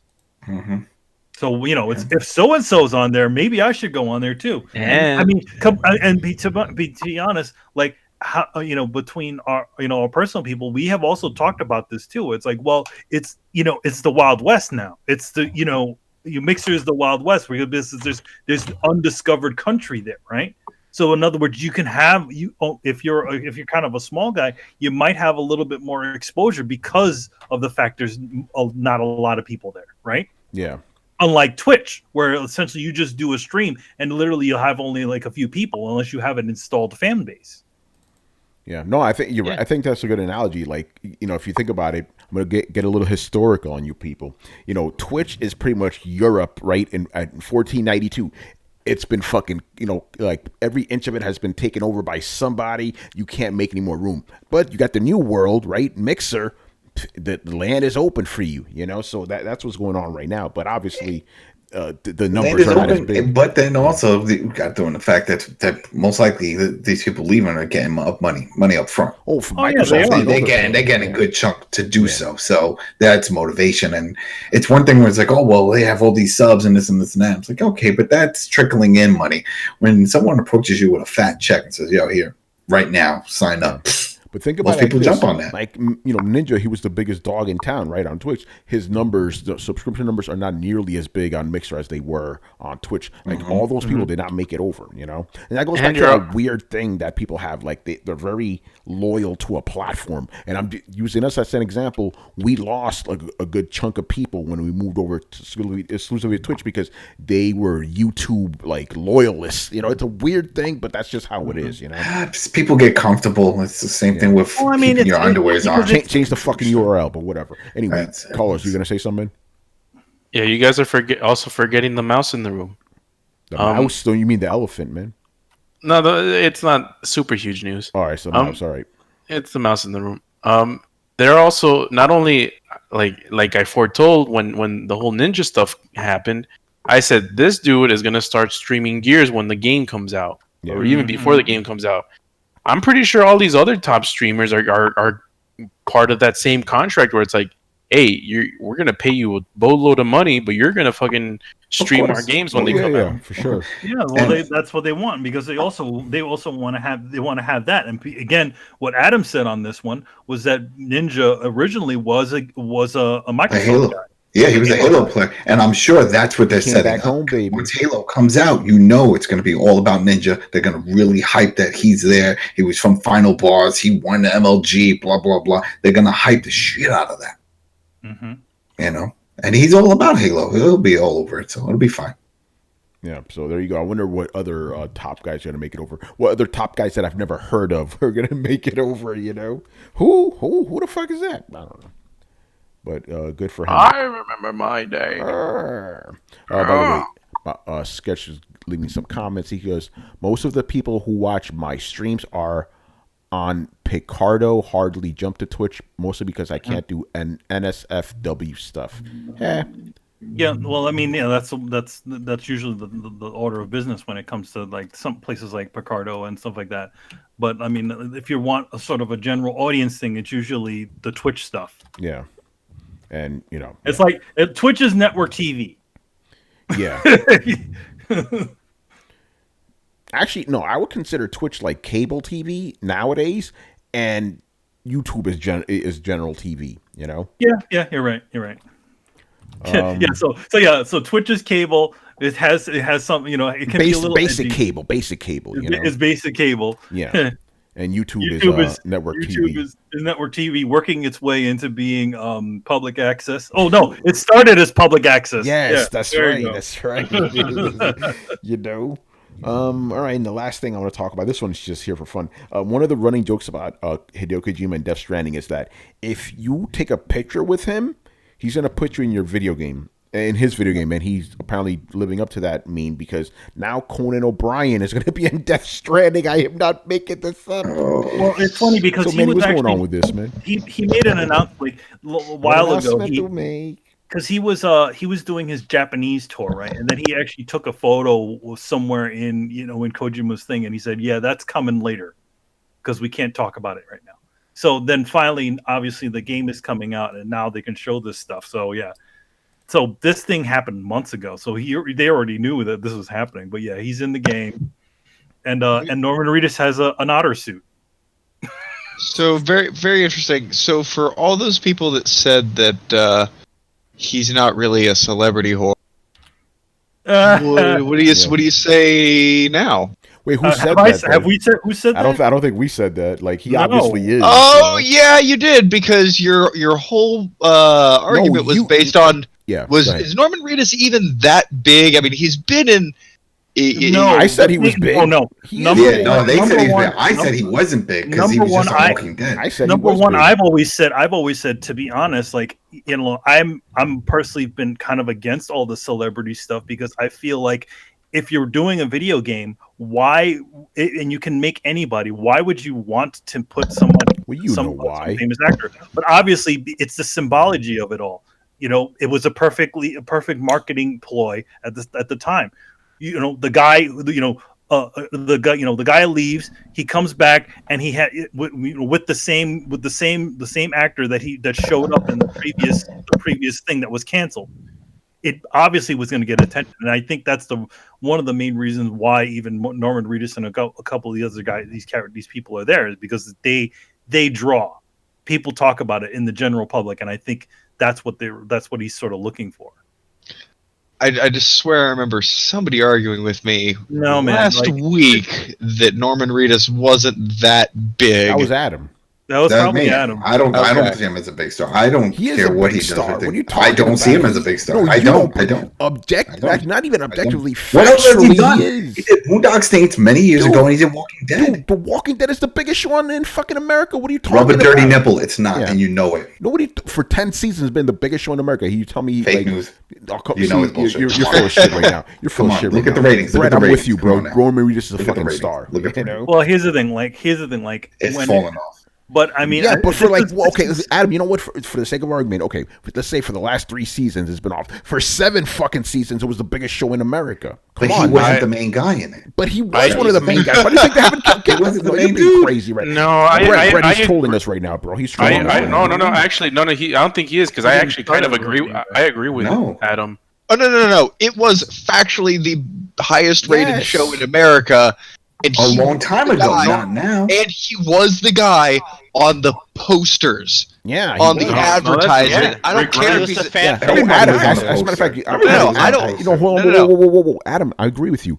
A long time ago when Death Stranding was being produced. No, that was shit. It's been over what, almost 8 years, 9 years. Dude, 3 years ago was the biggest show in America. What are you talking about? No, it wasn't. Yes, it was. You could look that shit up. The Super Bowl, man. Yeah, come on. Adam. That's when everybody was talking about Negan. That's what they were talking about, Adam. Come on. I wouldn't put him as the star. No, okay, you wouldn't put him as factually speaking, he is one of the biggest. If he was the star, he would have left that show. No, the thing is that the minute he does leave that show, if he does leave that show, that show's done. What is that logic even? If he were the biggest star, he would quit? I don't even follow that. No, because they all fucking do that. Everybody's left. Lincoln left. Everybody left. Well, the thing is, again, I'm sure they're probably giving him quite a bit of money to stick around. The show will be canceled if he leaves. He's one of the biggest guys on there. He is utterly the most popular character on the show. Easily. Yeah, right now, but I wouldn't consider him as. But that's not a reason to go see it. It's not like if it was like a big time act, like let's say Keanu Reeves. All right, if it was Keanu, then yeah, holy shit, that's a big star. I don't put him in that category. Okay, He's don't. Not. Remember, I don't. TV actors are just as big as movie actors now, bro. You know that. I wouldn't see him like that now. We're going in circles right now, man. But anyway, we're arguing facts and opinions here. Who co-starred in Boondock Saints with Norm Reedus again? I don't know. I didn't even see it. Exactly. I didn't see Boondock Saints. That's it. That's all I know that he's ever been. You know his name. That was like 30 years ago. I know because they said it. They were like, "Oh, that guy is the one from Boondock Saints." Yeah, but you know who Norman Reedus is. I know he's a household name. Yeah, like who? No, it doesn't matter. It doesn't mean he's a household name. There's a bunch of people with household name, but it doesn't mean that he's a big star that he's worth being in the game for me to say, I want to play this game to play as him. That's what I'm saying. Adam, let me interject. I'm gonna. By the way, Adam, tag me in. Adam, tag me in. Yeah. By the way, Adam, the entire chat disagrees with you, bro. I don't give a shit. Who can disagree with me? No. I'm not disagreeing with you. Norman Reedus is a star. Yeah. He's the biggest. He's the biggest draw for The Walking Dead. Yes. But I don't see him as a big star, like on the level of Robert Downey Jr. But we're not comparing them to that. We're saying that he is the character that people want to play, and that they're looking forward to playing the game to play as him. We're talking about Kojima mingling around with movie stars and all these. No. We're talking about Kojima mingling around with television stars. That's an entirely different caliber. Well, yeah, I mean, officially, all the people in Death Stranding are TV caliber people. Yeah, they're not Del Reeves. Yeah. Del Toro. Del Toro's the only one. Yeah. Well, you notice that Del Toro's not fully playing himself. Yeah. He's only put his image in there. You're right about Mads Mikkelsen. He's a TV level guy. He's kind of a TV guy. He does both, but he's kind of like guy. His biggest thing, you know, since playing villain of the day in the big movies, right, was Hannibal. Yeah. And see, then there's an important distinction there, and I want it to be known because Kojima is trying to move into movie level star. He's friends with television stars now. He is trying to move into movie stars. He's friends with movie stars too. He is. Robert Downey Jr. Man. I mean, not Robert Downey Jr. with Robert De Niro. He's climbing that ladder. How do you think he's climbing that ladder? Yeah. By being a star whore. Yeah. I think no one's going to disagree with you. Like Kojima is Starfucker. That was a Marilyn Manson song. But no. I'm just saying. He's climbing the ladder. He's at TV star status right now. Yeah. He's friends with movie stars. He's trying to work his way up. Yeah. And I don't even say celebrity whore like it's a bad thing. I'm just like, clearly the dude has a thing. You know, celebrities are a hobby of his. Some people like building model trains. I don't give a fuck what you're into. That's obviously his thing. By the way, was Linda Wagner? She's in the game too. Lindsay Wagner, yeah, she's TV too. Yep, there you go, man. But I mean, here's the thing about it. Yeah, it just seems like he has the opportunity to kind of put these sorts of people in his thing, and I personally, I don't care for any of that stuff. I'm not buying the game for Norman Reedus, and I could care less. Right? Am I saying that right? Yeah, you could not care less. I could not care less if there were any other people in there. But I feel like a lot of this is happening for two reasons. If you go in with the idea of a specific actor, officially you don't actually need to create a character from scratch. It's looking like every single character that's in that game, from every role that's being played in that game, is all being played by a person, which probably gave the game a lot more. It was a lot quicker to develop characters if he was actually deciding to cast actors as opposed to creating people. Oh, come on, Manny. I'm gonna say this. Come on, I know you're playing devil's advocate, but we all know why. Oh no, like, he wants to have fucking movie stars in his thing. That's because he said himself he wanted to be a director. He wanted to be director. Yeah. Yeah, he was just talking about this. He's always wanted to be a director. He's going to make his movie or his games as close to movies as possible. No, he's always been doing that though. Yeah, and he actively geeks out over television and movie stars. Mm-hmm. He follows celebrity news. He's always wanted to be to create movies more than video games. He doesn't like Captain Marvel. Wait. None of this stuff is secret. So like it's not a difficult puzzle to put together, that when you put it together, like, oh look, he's basically trying to be as much of a movie producer while still making video games as he can. Mm-hmm. And that's going to include casting actors. Yep. Because that's probably one of the things he likes about the idea of making movies is, oh man, they get to cast actors. I have to make characters. Mm-hmm. Yeah. Yeah. So I don't think that there's, I think people are looking so hard for a forest, or for the trees, that they're missing the forest kind of deal. Like, it's just that he likes movies and wants his creative process to be as close to making movies as possible. Yeah, well, that's what that's what a lot of his interviews have been tilted toward. He was at, he's going to be at BAFTA not in soon, and he did that thing with the Tribeca Film Festival. I mean, two years in a row, literally talking about the connection between film, film and video games.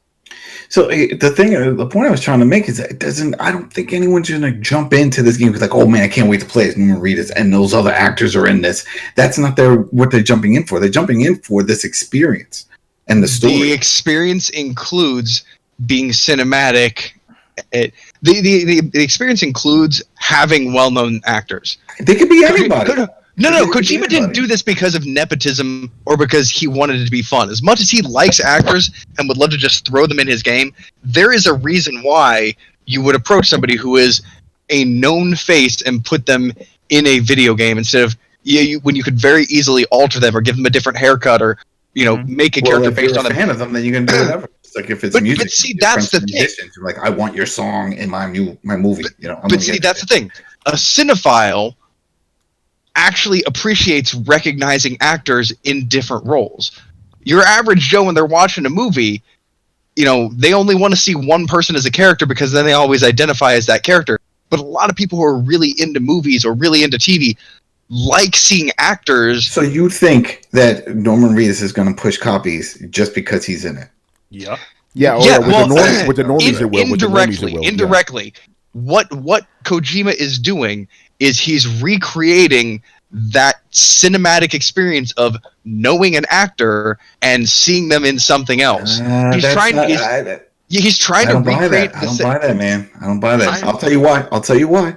Because it was on one of these. I think it was on Stephen Colbert. Norman Reedus was on it because he was hyping up the new season of Walking Dead and all that stuff. Him and some other people, but he was on it, and he said, "Oh, aren't you also doing like this game thing?" Yeah. He's a friend of mine. We bumped into each other. We were talking, and he said, "Hey, you want to be on my game?" It's like, okay. So to me, that sounds like, wow, I respect you as an actor. I like your work as an actor. I want you in my game. Well, yeah, because that's it. To be honest, he already had the cycle with him already. That's it, and so he did it with the previous thing. With what was it? Silent Hills. Yeah. So my point is, to be honest, the most he was using that symbology to get more attention. Norman Reedus didn't go to an interview. He didn't go to an audition. No, he wanted him. It's just like he wanted all the other ones. And that's he wanted actors. He could get any actors. Exactly. Specifically. Okay. Hold on. He didn't get named. Okay, hold on. I want to agree with you, Adam. He could get any actors, but the point is, He wanted his game to be full of actors that people recognized because he wanted to make a game close to a cinematic experience. I don't think so. I think he just wanted his friends, people that he likes and stuff in it. That's all. No, nothing wrong with that. Knowing Kojima, he wants a cinematic experience, bro. He's been like that. I think it's talked about that. Why did he want Kiefer Sutherland to play? Look at his Twitter. It literally says 80% movies. It says that on his bio. 80% movies. You know that guy. Did you want Kiefer Sutherland? Were you cool with that? I was fine with it. I was fine with it. You know exactly. To be honest, I didn't. To be honest, I did care about it because at the same time, because we have this history with this one actor, and all of a sudden he thought he could just switch around thing. I suspect if he really wanted to, I'm sure if he could get the likeness rights, I'm sure he would change fucking Big Boss to look like Kiefer Sutherland. He probably would have. I want to read this one comment from Glorious War. He goes, "Why are people mad about this? Keanu Reeves is doing the same thing you're arguing about, but it's a solid game." He's right about that. I didn't hear anybody complaining about Keanu Reeves. Who's complaining? No one's complaining that this guy's in a game. I'm not complaining that he's in this game. I just don't. I'm saying that I don't think this game is about him, the actor. I don't see people I'm a huge fan of him. I have to get his game. It's not his game. It's Kojima's game. It's not the Norman Reedus experience. Yeah, I know it isn't. But the thing is, there are some people like, hey, Norman Reedus, he's in this. That's interesting. Maybe I'll check that out. Maybe interesting, but I don't see them buying this shit once they see a trailer. Wait. By that logic, do you go see movies? You cut off. You see movies? I see. Do you see movies just to see actors? I see the actors that I like, but I also see the story. I don't just say, "Wow, that actor is in it. I want to see it." I have to see what kind of movie it is. So wait a minute. You're saying that with movies, you're not sold just by an actor being in it, but it is part of the draw that you go see the movie. If I'm a fan, I want to see what work. I know what you're saying, but I don't. If I was a Norman Reedus fan, listen. If I was a Norman Reedus Walking Dead, and I go and I see this trailer, I'm like, all right, let me see what it's about, and I see all this other sci-fi elements and the ladders and stuff like that. I'm like, okay, now I see it, but I wouldn't say I'm gonna go buy it just because he's fucking in it. Exactly, but he's part of the reason. There's not, but Brett, that's a false narrative because there's not a one-to-one correlation between someone that's. He's all true and false tonight. So. There's not a correlation, the same correlation between someone that's a fan of a movie star going to see one of their movies to someone that's a fan of a movie star going to play a video game. No, I know. I realize it's disproportionate, but that's kind of my point. Like, you don't even go see movies just because, like, you don't see a movie that you don't want to see because it has an actor in it that you do want to see. So even movies that are more heavily weighted on the actor than a video game generally is, don't command that kind of attention from just one actor. You can never point at an actor and say they're the reason that everybody just loves Robert Downey Jr. So that's the only reason people went and saw Iron Man. Like, no actor can say that. So you can't expect anybody to say. Keanu can say that. You can't say people Norman say Reedus is going to sell this game. On John Wick, people would flip and they wouldn't want to see it. Nah, that's changing an established character too. We established this. There's no such thing as a movie star anymore.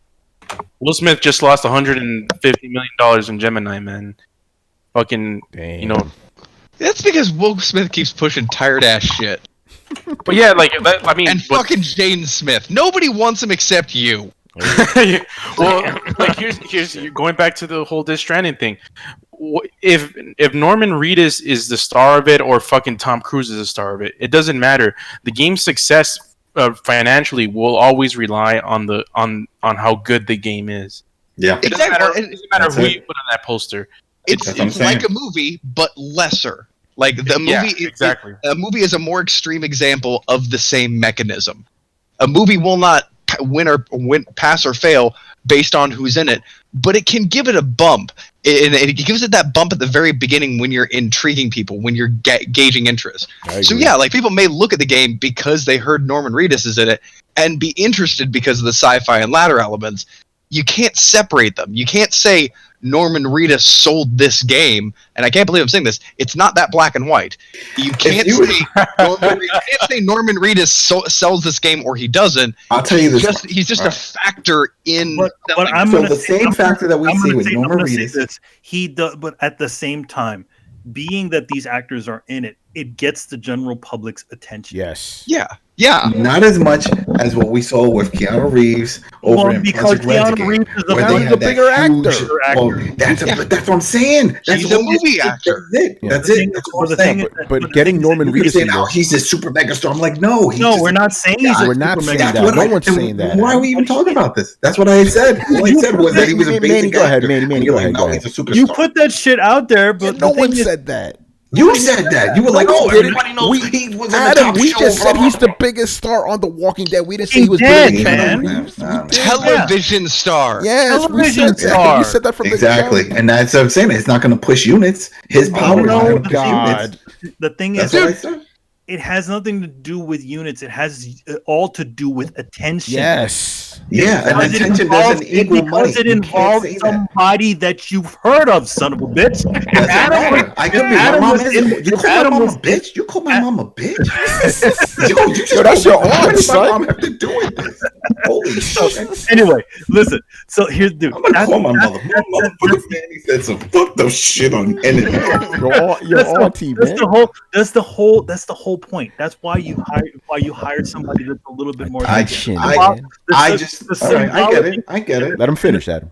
And the symbology of it all, especially when it began, because of because we know, oh man, they closed down Silent Hills, and it had Norman Reedus and Guillermo del Toro, and then who shows up in the new thing? Norman Reedus and Guillermo del Toro, and people are already talking about it. Testify. That's the thing. That's the portion. And then again, there's the other half of it of him. Hey, I want to work with real actors rather than creating them. But Manny, I got. Oh, watch out! I'm not excusing it. Number one, I'm not. You're laying down the facts, man. I'm laying down the facts. I'm saying that he's just getting these guys because he's his actors. He's his favorite actors. That's it. Ain't nothing wrong with that, man. No, there's nothing wrong with it. But can we all agree that the overwhelming majority of the hype for this game is because it's a fucking Kojima game, not because Norman Reedus and Guillermo del Toro. But no one's arguing Kojima that. Is doing. I would say within the gaming space. Yes. And that's the most important. I would say in the general public sense, it's that Norman Reedus game. That's what it's. I want to disagree. I'm gonna All right, let's go ahead. Throw down for another hour, man. In the general public. So you're saying that just because Norman Reedus is in a game, people, Conan O'Brien wouldn't be fucking talking about it? Or any of those other guys? Great point. Kojima is not that does not have that much clout in the industry. The reason why they're even talking about him because he's involved all of these these Hollywood people, and that's where their thing is. By the way, Brett, hold on. Before we go on, I just want to make this point. We were talking about Breakpoint earlier, right? What was the biggest selling point of that game? How were they trying to sell that to people? Because motherfucking the Punisher was in it, John Bernthal. That shit works. Nobody got it, him. You don't play as him. Let me make my point before you can argue it. Hold on. It's because I'm not directly not arguing the point that Manny thinks that I'm arguing. Okay. I'm just saying it is a combination. Why did you differ? Because I kind of have to disagree. Okay. You have that this is a Kojima game, which is big on its own. Yes. But then when you introduce not just Norman Reedus, but any high-profile TV caliber actor, it makes the game itself seem more high-profile. Yeah. Yes, it makes the game seem like it's going to be a big-budget game. Yes. So it makes it seem like a bigger show. So yes, it's Kojima, but having these big names attached to it makes it seem like this huge thing, this huge high-profile thing. You guys are arguing over shit you agree with. That's what I'm saying. Like, that's what I had to stop me. I was like, no, I'm not going in the direction that you think. I'm only saying that Norman Reedus helps, but it's not Norman Reedus. Brett, he wasn't arguing with you. He was arguing with Adam. You guys are strongly agreeing with each other right now. We're totally agreeing. Here's the thing, like,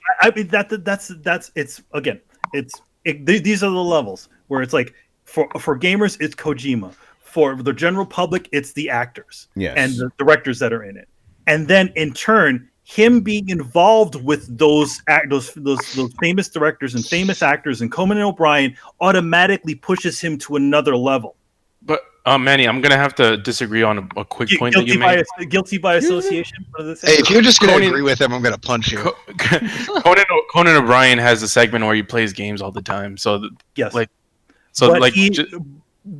that's obviously for gamers out there. That's what he's doing that sort of for, because that's that's what the kids like these days, right? Yeah, and I here's the thing. I agree with your point. For certain types of games, for the Call of Duties, for the Fortnites, for the fucking Apex Legends and Battlefields, those type of games. Let's get fucking Jon Snow, Kevin Spacey, and fucking all these people in Call of Duty. Let's get Thanos in fucking Fortnite. But for a game like Death Stranding, just doesn't seem like. I understand that it could give it a little like more recognition because it has high profile TV stars, but I don't think that would even matter for a game like this, because this game, even for fucking hardcore gamers, it's a fucking niche game. Here's where that matters though. As a Kojima game. This is a Kojima game, not a Norman Reedus game. They're not saying like, "Oh, this is a Kojima." But that's a marketing ploy, bro. Here's the part you guys are missing. No marketing ploy. It's Kojima. Yes, it is a marketing ploy, man. Everybody's saying Kojima. It's his shit. Yeah, what's wrong with that? Yeah, no, there's nothing wrong with that. But the point is, like, they got Norman Reedus and all these other guys, and Matt Mikkelsen, because they know it's a selling point. But that's the thing. That's what I'm saying. Where's the selling point? I have an idea. They're getting it for it.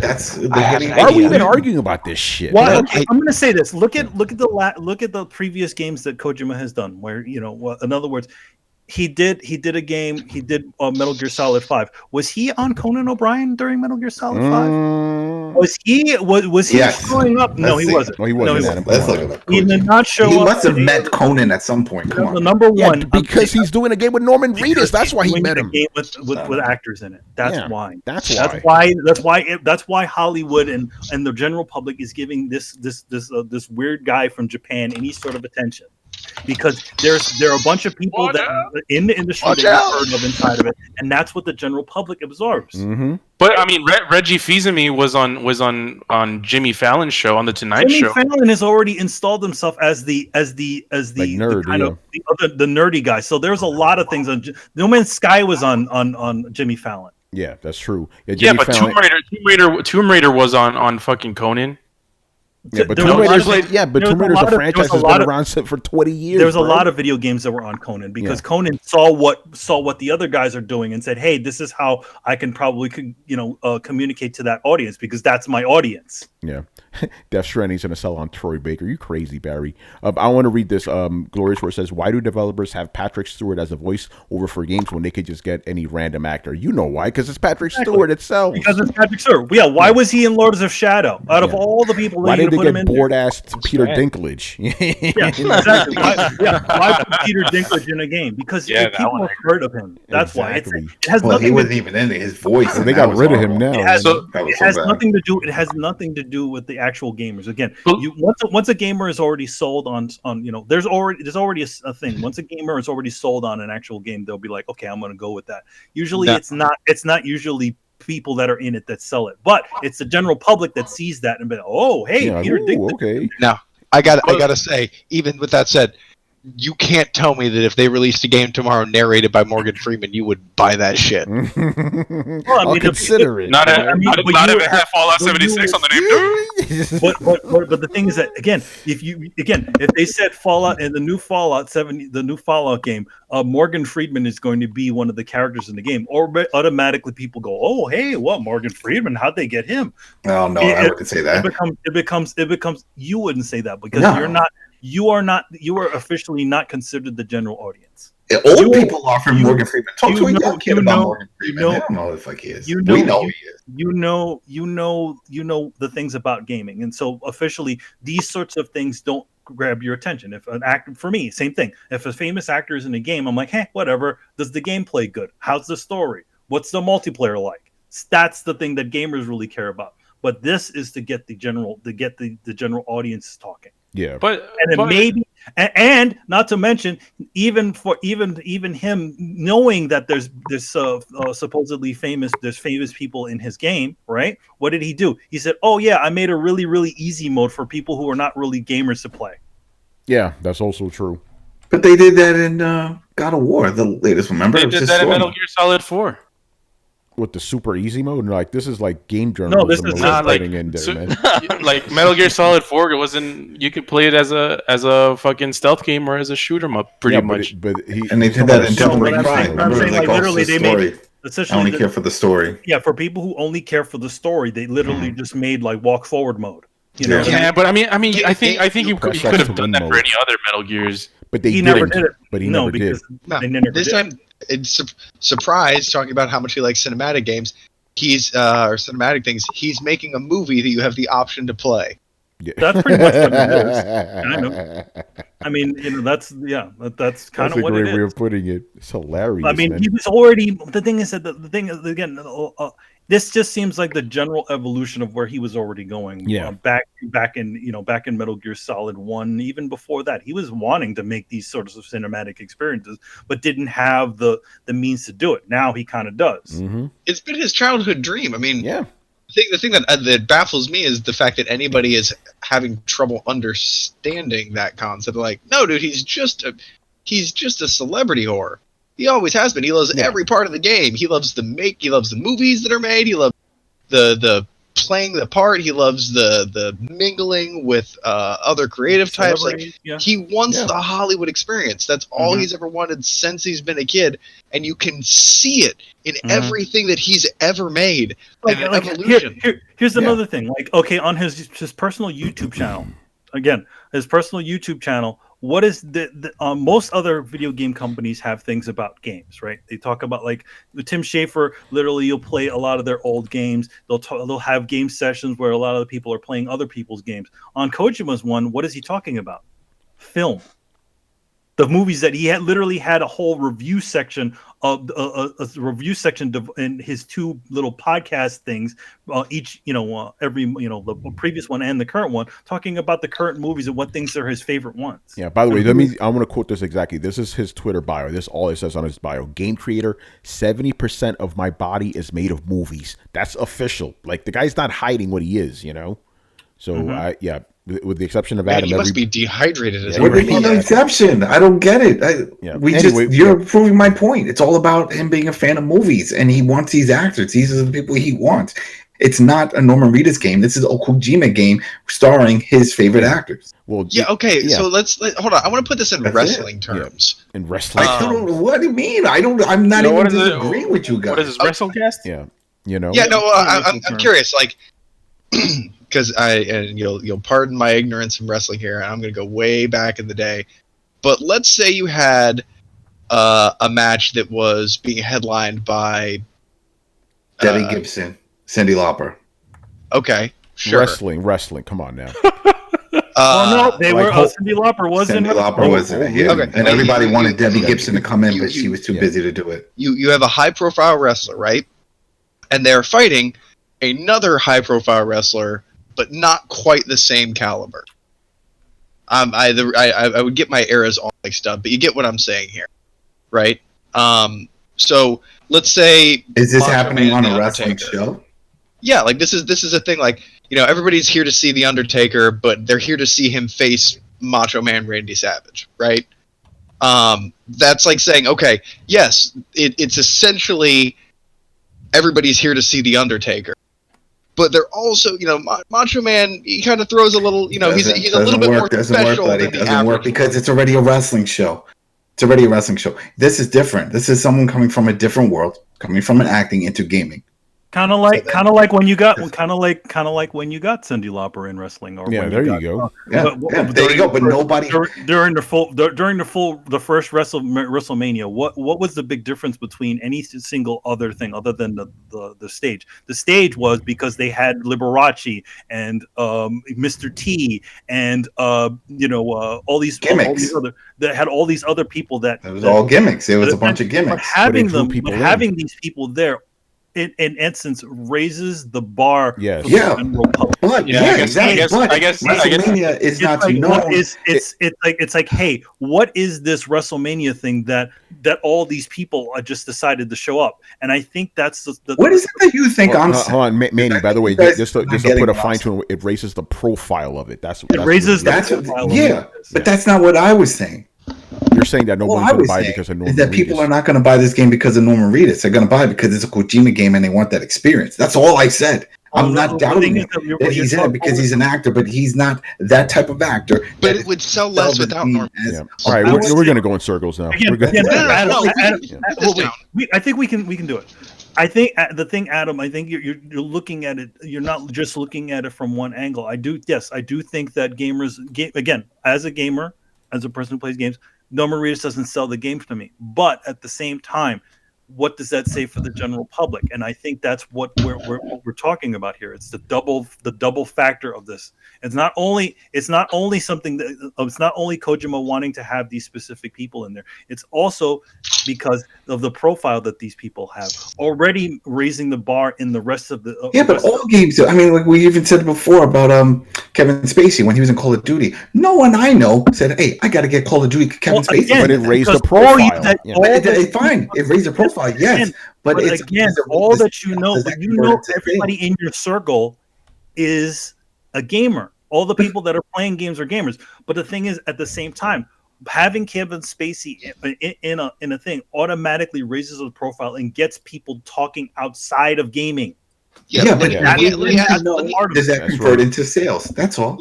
Let me ask you this. Into sales. How many Cindy Lauper fans became wrestling fans? You know. Yeah. Hold on. Let me ask Adam the opposite question. Do you think this game, including all the hype that Norman Reedus has bought, like if this game didn't have any actors in it, do you think it would sell as many copies? Damn right, because it would be the story. If it's a good game, yeah. Yeah. No, it wouldn't get as much publicity. Uncharted didn't have anything. Yeah, how many people? I think that's the more operative word. It wouldn't get us much publicity. Like the sales, we shouldn't really talk about that. The publicity wouldn't be there. That's for publicity, sure. but we still don't know if that's going to convert into sales. Look at what happened with. We're not talking about sales. All right, we just said it. All right, Breakpoint. They went and they put off the Punisher. Right? Yeah. They advertised him. They did the whole thing. It still sold like shit. Well, no, you're right about that. But that was his star power did nothing. It put recognition. Adam, no one's arguing that. But the point is, when they put that game out, what was the first thing you saw? His face. They used him as a marketing ploy. That's what I'm trying to get at. I'm saying it won't convert. It doesn't represent. And that's a fair argument. But that's not what we're talking. But that's what I said, and you guys jumped on me saying no. It's all about it. So we're arguing two different things then. Exactly. All about him. It's part of it. I did all I. All I said was that this is not a Norman Reedus game, and then everybody was like, "No, it is." No one is disagreeing. Then what are you arguing? I said it's a Kojima game. No one is arguing. No one isn't. Dude, what the fuck? No one is disagreeing that these celebrities put a profile in it. Exactly. Put a higher profile into these games. The most important, who cares about that argument? The most important argument is, does this help the game in sales? Like, does it help? Well, we're gonna have to see. We're gonna have to see. We can't answer. We're gonna have to see about that. But I do think that it does bring up the advertising. For sure. Yeah. The game wouldn't be on Conan O'Brien if Troy Baker was the main guy. Yeah, but the Punisher dude did the same rounds too, and it really comes down to the game. You could be the superstar or whatever you want to say. If the game sucks, then no one's gonna get shit. Yeah, no one's arguing that though. Exactly. No, but that's what I'm saying. That's all I'm saying. I don't see Norman Reedus as being Adam, the key point that people are going to buy it. You're assuming that a good game will automatically sell because it's a good game. I've played plenty of games. Word of mouth is spray. Yeah, I've played plenty of good games that went under the radar, man. So but you like CFQs. No, you like CFQs. Yeah. Carlos, man. It's still under the radar. It's still under the radar. But the thing is that there is that factor. Yes, will having a famous actor in a thing? I mean, it might add some additional sales, but it also gives this project more of a profile, more than it probably would have if it didn't. I feel like attention. It does grab attention. Again, you look at that first moment of this game, and then seeing this guy, seeing Norman Reedus and Kojima, and everybody knowing what happened previously because it was so well documented, and then the symbology of that sort of stuff. You don't even need to argue that point though. Like that attention is intrinsically valuable. People pay hundreds of thousands of dollars for 30 seconds of your attention for information to know what ad that they can put on the top of a banner for 5 seconds of your glancing. Like your attention is a huge commodity, one that is granted. Like he gets a huge amount of a very valuable asset by doing this. That is undeniable.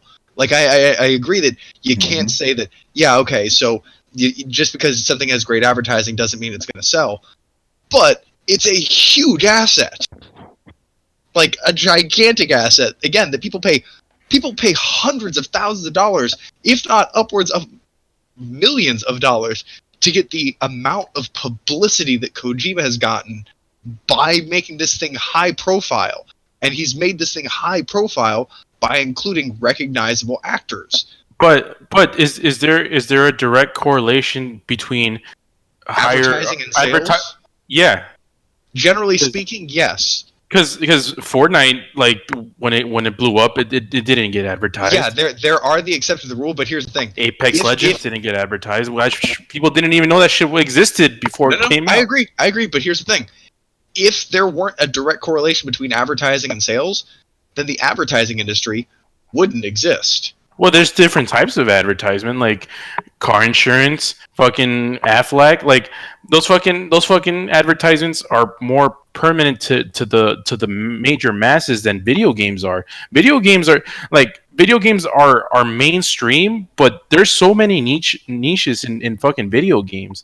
Like Death Stranding is a completely different audience than fucking Pokemon Go. Yeah, but the Pokemon Go is going to try this game because of the exposure. This game will reach outside of its normal niche status. It is a niche game, yes, but it will reach general audiences. Most of the people don't even have the system that plays this game. A PS4? A PS4. It's like think about it. Like, if they put Norman Reedus in Pokemon, people will jump on that shit. They'll be like, "Oh shit, he's in Pokemon." Wait, did I miss something? Like, people don't have a PS4. Is it not the biggest selling console right now? Yeah, I'm confused. No, I'm saying not most of the people that get advertised this don't have a PS4. Okay, you mean like general Americans, right? Yeah, general American. I got you. The people like the majority of console gamers have a PS4, and that's the target audience that you're trying to sell this game for. No, you're trying to get the normies in there too, bro. You're trying, but you're not. Remember, at the end of the day, the normies are actually the people that buy the most amount of games. Like the hardcore guys like us, we actually make up a very small percentage of the overall No, not audiences, necessarily. Okay, hold on, not necessarily. How many households? I'd say 1 in 4 households has a console, right? And that's most likely a PlayStation. I'd say that's fair, even generous. Wouldn't you? Yeah, I think so. Okay, cool. Well, hold on. We could actually do numbers here because there's 30 million PlayStation 4s in America. There's 350 million Americans. So what does that average down to? And I have 3 PlayStation 4s. And he already has. He's already cheating. Double dip, triple dip. I don't think it's 1 in 4. Maybe triple dip. I'm not the person that's. I'm shitty at math. Let's go roughly 1 in 4, averaging about a 4-person household. 25%, bro. That's a lot. That's Brett and Tony both have 2 PS4s. I have 2 PS4s. And well, here's the thing. I realized that I know he had the standard and the pro. Yeah, I would say maybe 2 and 20, maybe have console. 2 and 20, yeah, really? That? Yeah. Well, think about it. 30 million versus 350 million. I don't know, man. Well, yeah, but not every person is a household. People live in households of 1 to 6. Yeah, that's true. Anyway, we're getting into semantics right now. Go ahead, Brett. Make your argument. Yeah, let's say it's 1 in 6. Okay. Yeah. Like your chances of having a console are roughly equivalent to a lot of things you'd see commercials for. Yeah. A dishwasher, a PC, home ownership. Just motorcycle insurance. Do you think motorcycles are more common than PlayStations? Yes. Really? Oh yeah. Have you been to Kansas? Yeah. I kind of live there. I don't know if he's ever been there. I don't know. Yeah. Consoles are still kind of niche though compared to other things. No, what? No, they're not. They kind of are. You know. Dude, they're the biggest grossing entertainment compared industry. To refrigerators and shit. Yeah, compared to refrigerators. Not refrigerators. Dishwashers. Yeah. Compared to condoms. What? Condoms? Damn, Trojan man. Depends Dude, on the brand. a lot of houses don't have dishwashers. Yeah. I don't have a dishwasher. A lot of houses don't have PS4s either. Yeah, I don't think Exactly, yeah. but you see a lot of advertising for like dishwashing detergent. Just what I'm saying is, just because not 100% of people in the world have a PlayStation doesn't mean that their advertising is off. Like, yeah, they may advertise to 100,000 people, knowing that only 10,000 people are their target audience, and they're fine with that. A 10% retention rate in an advertising campaign is pretty good, actually, which is the reason targeted advertisement is so valuable and why your personal information is so valuable. Yeah, no, I agree with that. I was gonna say, like, if they could get 100,000 people to, people that would not buy Death Stranding, that's a win. You know what I'm saying? Like, hey, put it on Conan O'Brien, put it on whatever. If you get 100,000 people, dude. Otherwise, this would be just a survival horror Kojima game. But there's a lot of people who are gonna be like, this thing seems big budget. Yeah, it seems like he's trying to do an experience. I've heard a lot of people talking about it. Even just there are people who will like, and to a certain extent, I'm one of them. Like, I'll try an experience just because everybody's talking about it, not because I'm following the crowd. But would you pay the $60 to try the experience? It really depends. It really depends on how much I want to be able to talk about it with my friends. Humans are social creatures. We don't do these experiences in a bubble. And that's the thing. If all of my friends are talking about it and all of my friends are playing it, I might pick it up. I might enjoy it $20 worth, and I might enjoy talking about it $20 worth, and I may take a $20 L and try and resell it. It all just depends on how you value it. But getting, having a shared human experience is kind of one of the foundations of, being. Yeah, I mean, this is the whole reason why we've been trying to get, Tony to watch the Spider-Man movie, and he still won't watch the shit. So he doesn't want to be part of that experience. Yeah. And that's a free experience. That is free. That costs no pesos in his pocket, and he still won't do it. We did target advertisements, and that shit didn't work. Hey man, I'm a special case, man. I'm telling you, statistically, advertising works. Oh, it does totally. Here's how it'll work. If we're hanging out in a place, put it on. There you go. That's all you need to do. Yeah. Anyway, I'm ending the show because we've been running on too long. Even though the fans seem to like it. We still have 4 more hours. Just say WrestleCast, son. Just say No, this old school Throwdown. I got some blood on my shirt. Let's keep going. Actually, by the way, I'm surprised Brett is hyped for Death Stranding. Is he? Norman Reedus is in it, man. Norman Reedus is in it. Come on, it was on Conan. Excuse me. I'm still not psyched about it, but. Actually, no. Brett, I'm gonna blow up your spot. He texted me the other day. He's like, "Yo, man, I heard Jeff Keighley's into being that shit. I'm buying it." Kojima did this shit. You'd be like, "Yo, does this come with Doritos?" The Mountain Dew boat. Okay. Wait. There is Mountain Dew in it. I think in there. Oh my god. No, it's Monster Energy drink. Oh yeah, that's what it is. Oh yeah, Monster Energy drink. There you go. How come that's the one that people should be complaining about? This fucking Monster Energy drink inside of a game. In the future. That's the only thing that survived. Apparently, it's like how Taco Bell won the franchise war in friggin' Demolition Man. You know, it was Monster all along. Or how they had Calorie made in the '60s in Metal Gear Solid 3. Yeah, you know, Calorie Mate's a modern, not only a Japanese product, but it's also a more modern project. Yeah, like you couldn't make shit like that back in the day. What is like a frozen? No, not frozen. Air dried. You know. Yeah, it's like a dried cookie thing. Yeah, that doesn't exist back then. Shout out to Ro. Who the hell? Damn man, I missed your name, bro. If this game bombs, what do you think happened? Our box cut. Yeah, we'll talk about that in another show because that's speculation right there. And I'm ending shit. Good show. I like the fire tonight, man. You guys were crazy. I smash. All right, man. So thank you for watching and listening. Subscribe to Throwdown on SoundCloud, iTunes, and YouTube. Follow us on Twitch, Twitter, and Facebook at Throwdown Show. Links are located in the description below. Once again, our show is Tony Polanco, and tonight is joined by Emilio Lopez. I'll see you later, guys. Hey, one of these days I gotta do a giveaway. I got a bunch of excellence books here that are waiting for some people to read. I got 1 through 6. So yeah, one of these days I'm gonna do a nice little giveaway or something like that for you guys. Cool. Chris Seeley. Hey, take care, everyone. Carlos Romero. Yo, man, you know who it is the advertisement god. Brett Murdoch. Deuces. Adam Vale. Go play that Call of Duty and Outer Worlds. Thank you. Yeah, Outer Worlds is a good game. People go play it. It's better than Fallout. Game Oh, I'm excited! I have that shit downloaded. That's the shit I'm doing right now. Yeah, I was gonna actually give you guys a mini review, but we already ran way too fucking long. The game is dope. Go buy it. And Brian Manjoma. Fallout 76 subscription is a cash grab by Bethesda. They want to cash in on that game as soon as possible. Oh. We all know it's true. Like, they are the ones who wanted paid mods. Remember that. The same people. Right. Even, yeah. Think about people that. Are people, so all right, man. We'll see you on Sunday, man. Later. Later, guys. This is Latest.